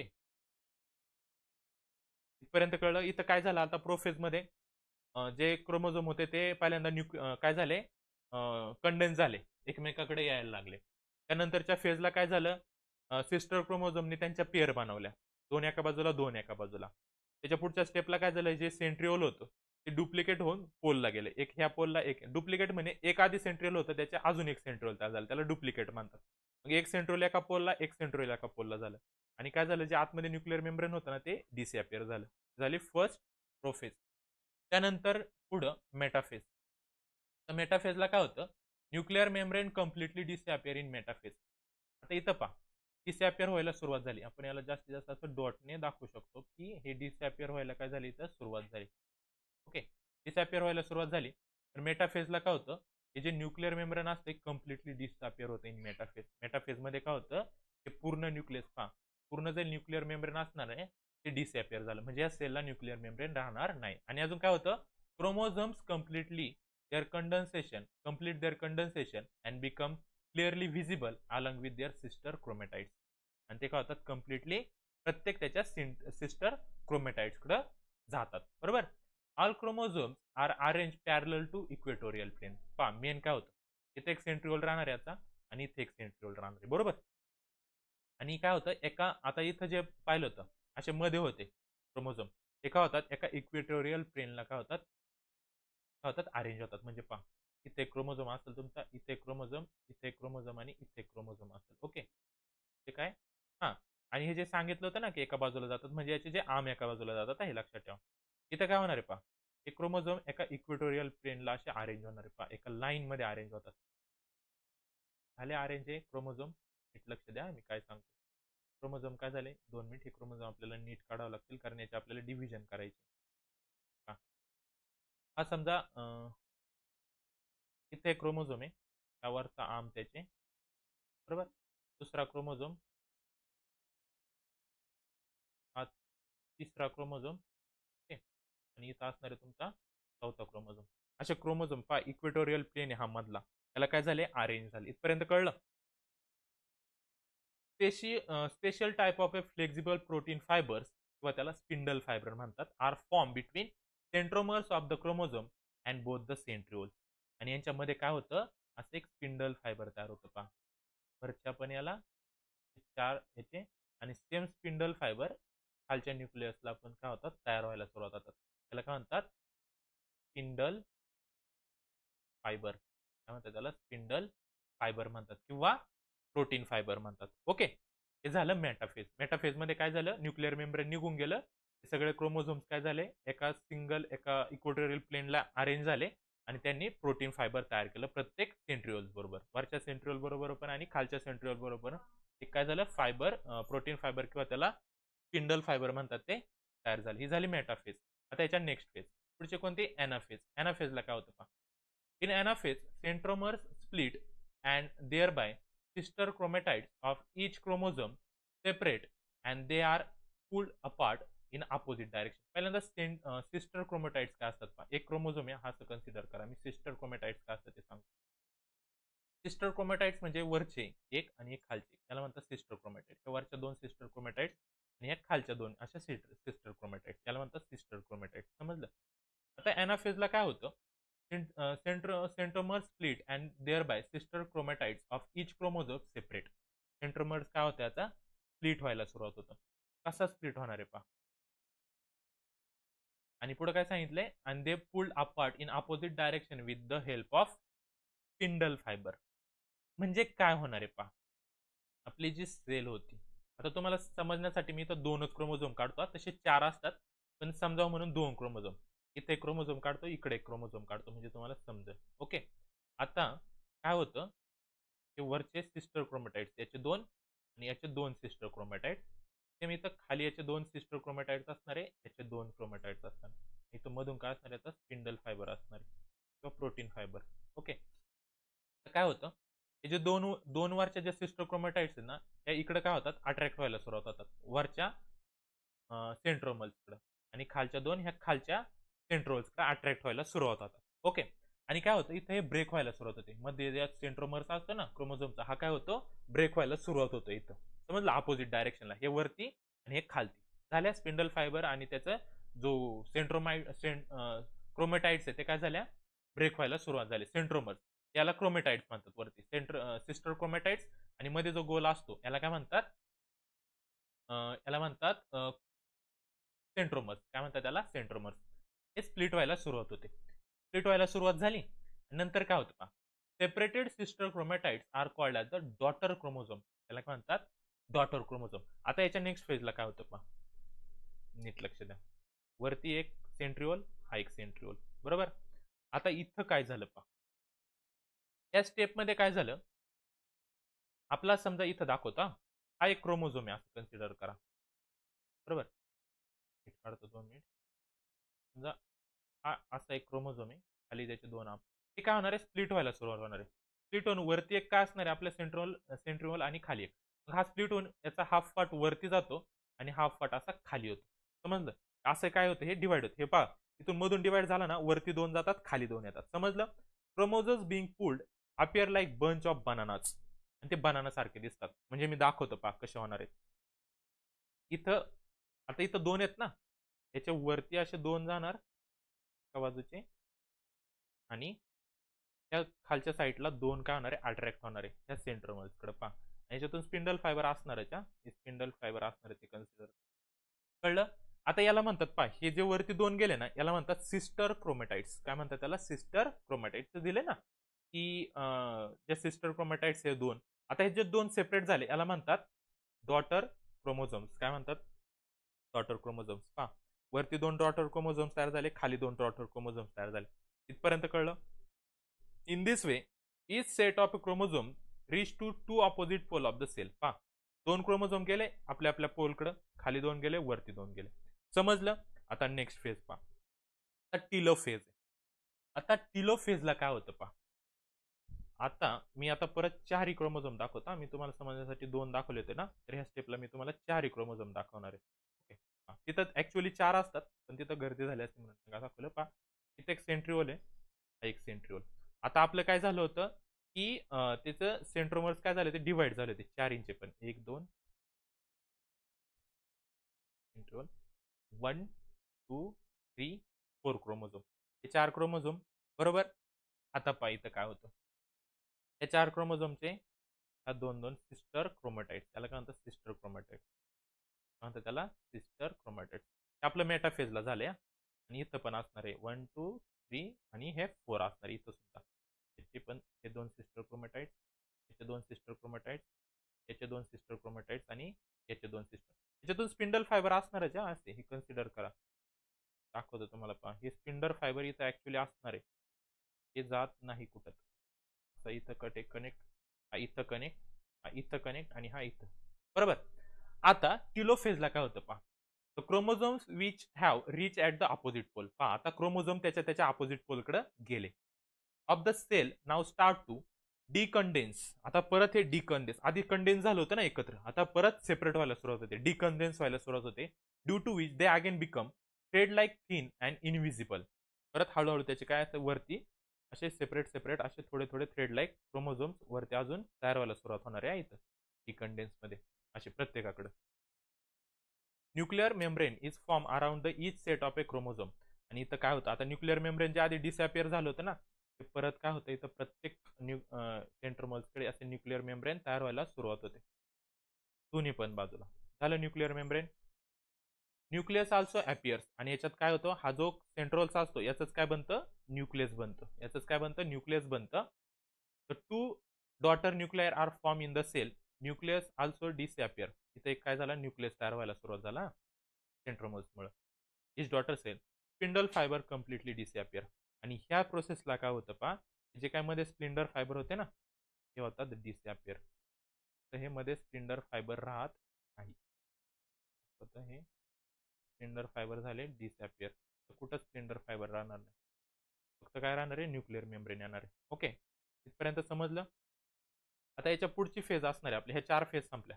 पहिली कोणती, प्रोफेज पाहिली, दुसरी मेटाफेज, तिसरी एनाफेज, चौथी टिलोफेज. प्रोफेज मध्ये काय झालं पहा, प्रोफेज मध्ये काय झालं होतं की हे जे क्रोमोझोमचे जे असतात एकमेकांकडे काय होतात, कंडेन्स व्हायला सुरुवात होते. त्याच्यानंतर न्यूक्लिअर मेम्ब्रेन डिसअपियर व्हायला सुरुवात झाली होती, आणि आपला जो सेंट्रोल आहे तो काय झाला होता, डुप्लिकेट झाला. मेटाफेजला काय झालं होतं, न्यूक्लिअर मेम्ब्रेन कम्प्लिटली डिसअपियर झालं, आणि स्प्लिंडर फायबर तयार झाले मेटाफेजमध्ये. एनाफेजमध्ये काय झालं होतं, याचे हाफ हाफ पार्ट होतात, डिवाइड होतं त्याचं सेंट्रोमर्स काय असतं, हे डिवाइड होतं आणि त्याच्या पोलकडे जातं. किलोफेजला काय झालं, त्याचं न्यूक्लिअर मेम्ब्रेन अपियर व्हायला सुरुवात झाली, आणि एक न्यूक्लियस तयार व्हायला सुरुवात झाली, डॉटर न्यूक्लियस. ओके, आता नेक्स्ट स्टेप. ओके, या 4 फेज संपल्या आपल्या. प्रोफेज संपली, मेटाफेज संपले, एनाफेज संपले, आणि टिलोफेज. टिलोफेजला काय झालं, न्यूक्लिअर मेम्ब्रेन स्टार्ट व्हायला सुरुवात झालं. आता याच्या नेक्स्ट फेज आपली कोणती होती, ती झाली कॅरिओकायनेसिस. आता याच्या मागच्या पाहिल्या सगळ्या कोणत्या होत्या, कॅरिओकायनेसिसच्या 4 फेजेस होत्या. आता पाहिजे आपल्याला सायटोकायनेसिस. तर सायटोकायनेसिस मध्ये काय होतं, जे टिलोफेज मध्ये न्यूक्लिअर मेम्ब्रेन सेपरेट झाले होते, इथं ऍक्च्युअल काय होणार आहे, हे इथून ब्रेक होणार आहे, पूर्ण सेल काय होणार, ब्रेक होणार आहे. वरती एक सेल तयार होणार आहे आणि खाली एक सेल तयार होणार आहे. ओके, पहा इथं.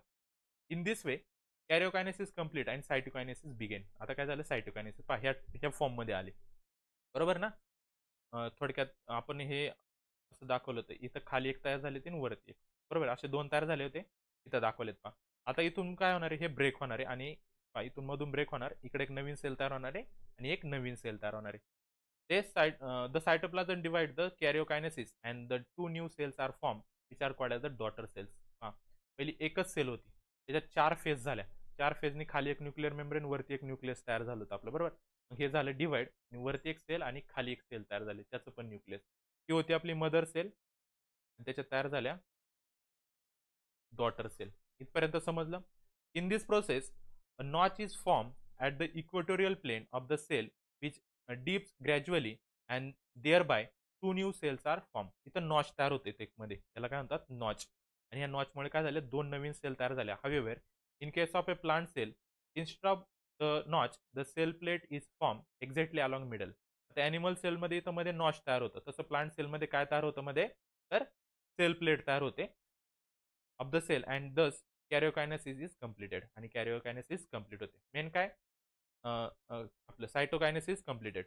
कॅरिओकायनेसिस मध्ये न्यूक्लियसची डिव्हिजन झाली. पहा, आधी एकच सेल होती ना, आपण ज्या 4 फेज पाहिल्या, त्या 4 फेज मध्ये फक्त काय झालं होतं, मध्ये न्यूक्लियसची डिव्हिजन झाली होती. आणि सायटोकायनेसिस मध्ये कम्प्लीट एक सेल डिवाइड झाल्या आणि 2 सेल याच्यापासून काय झाल्या, अशा 2 नवीन सेल तयार झाल्या. समजली इथपर्यंतची प्रोसेस. ओके, ही टोटल प्रोसेस होती कोणती आपली, मायटोसिस डिव्हिजन. समजलं. आता नेक्स्ट पहा, आता पाहायचं आपल्याला मिओसिस. आता मिओसिस मध्ये पण सेम त्याच फेज होणार आहे. पहा इथं दाखवले डायग्राम आपल्याला, दोन अशा सिस्टर झाले का, एका बाजूला झाल्या, हे झाल्या कंडेन्स फॉर्म मध्ये, मग त्याच्यामधून हे पहा इथं स्प्लिंडर फायबर तयार झाले. स्प्लिंडर फायबरच्या नंतर इकडे वेगवेगळे झाले ते सेम. इथं पहा न्यूक्लियोटाइड दिसतात ना, 2 न्यूक्लियस, सेम ह्याच फेज आपण ज्या आतापर्यंत पाहिल्या. पहा prophase, metaphase, anaphase, telophase, same phase इथं काय होणार आहे, कम्प्लीट होणार. समजलं. ही फर्स्ट स्टेज आहे. फर्स्ट स्टेपला काय झालं, क्रोमोझोम कंडेन्स व्हायला सुरुवात झाली. समजलं. त्यानंतर पाहिजे सेंट्रिओल झाले का, डुप्लिकेट, सेंट्रिओल डुप्लिकेट झाले, मग स्पिंडल फायबर तयार झाले. पाहिजे स्प्लिंडर फायबर तयार झाले फोर्थ स्टेपला. फिफ्थ स्टेपला ते जे आपले क्रोमोझोम असतात ते आपल्या आपल्या पोलकडे जायला सुरुवात झाली. पाहिजे गेले का, वरती एका पोलकडे 2 गेल्या, खाली एका पोलकडे 2 गेल्या आणि ऍक्च्युअली तर वेगळी सेल तयार झाली. समजलं. तर meiosis is completed through the 2 stage. 2 stage मध्ये मिओसिस कंप्लीट होते. Those 2 stage are meiosis 1 and meiosis 2. In meiosis 1, recombination crossing over occurs between homologous chromosomes and thereafter those homologous chromosomes are divided into 2 groups and thus 2 haploid cells are formed. Okay, main काय आपल्या इथं तुम्हाला mitosis development, mitosis जी पाहिली आपण sale division, ती main आहे. Meiosis मध्ये फक्त ही डायग्राम लक्षात ठेवायची आणि काय होतं ते. आणि सेम इथं सेकंड फेज पण दिलेले आपल्याला, सेम तेच होणार आहे. फेज 1 मध्ये काय झालं होतं, सेम तेच आपलं काय होणार आहे फेज 2 मध्ये सुद्धा होणार आहे. फक्त का पहा, फेज 1 मध्ये काय झालं होतं, 2 सेल तयार झाल्या होत्या. समजलं. या 2 सेलला यूज करणार इथं पहा, वरती एक सेल, खाली एक सेल, या 2 सेलच्या परत आपल्या किती 4 सेल तयार होतात सेकंड फेजला. Meiosis 2 is just like mitosis. Mitosis सारखंच असतं main. In this stage the 2 haploid daughter cells form in the meiosis 1 undergo division by separation of a recombination of a sister chromatids. इथं सुद्धा sister क्रोमॅटाइड्सच तयार होतात. Same त्या ज्या आपण आधी प्रोसेस पाहिलं तेच सेम. कुठं ज्या मायटोसिस मध्ये पाहिलं होत्या सेम प्रोसेस मिओसिस मध्ये होतात. फक्त मायटोसिस मध्ये डिफरन्स काय, की 2n च्या आधी जी एक सेल असेल तर त्याच्या परत 2nच बांधतात, सेम सेल बांधतात. तसं फक्त इथं डिफरन्स काय, की 2n असेल तर 1n आणि 1n अशा सेल बांधतात. समजलं. थोडा एकच डिफरन्स आहे याच्यामध्ये. ओके, तर हा होता आपला chapter number 2, life living organism in, आपलं काय होतं, life processes in living organism part first. Part first मध्ये आपण काय पाहिलं, तर मेन पाहिलं आपण याच्यात मायटोसिस आणि मिओसिस. मायटोसिस याच्यात खूप इम्पॉर्टंट आहे. ओके, मायटोसिस नीट करायचं आणि मिओसिसच्या फक्त ह्या डायग्राम लक्षात ठेवायच्या. समजलं. त्याच्यानंतरच्या व्हिडिओमध्ये आपण थर्ड चॅप्टर पाहणार आहे, life process in living organism part second. त्याच्यात आपण आता इथं तर फक्त काय पाहिलं आपण, मायटोसिस आणि मिओसिस डिव्हिजन कसे होते. थर्ड पार्ट मध्ये आपल्याला ऍक्च्युअल रिप्रोडक्शनचा स्टडी करायचा. ओके, समजला हा चॅप्टर. ओके, आता याच्यानंतरच्या व्हिडिओमध्ये आपण थर्ड चॅप्टर पाहूया.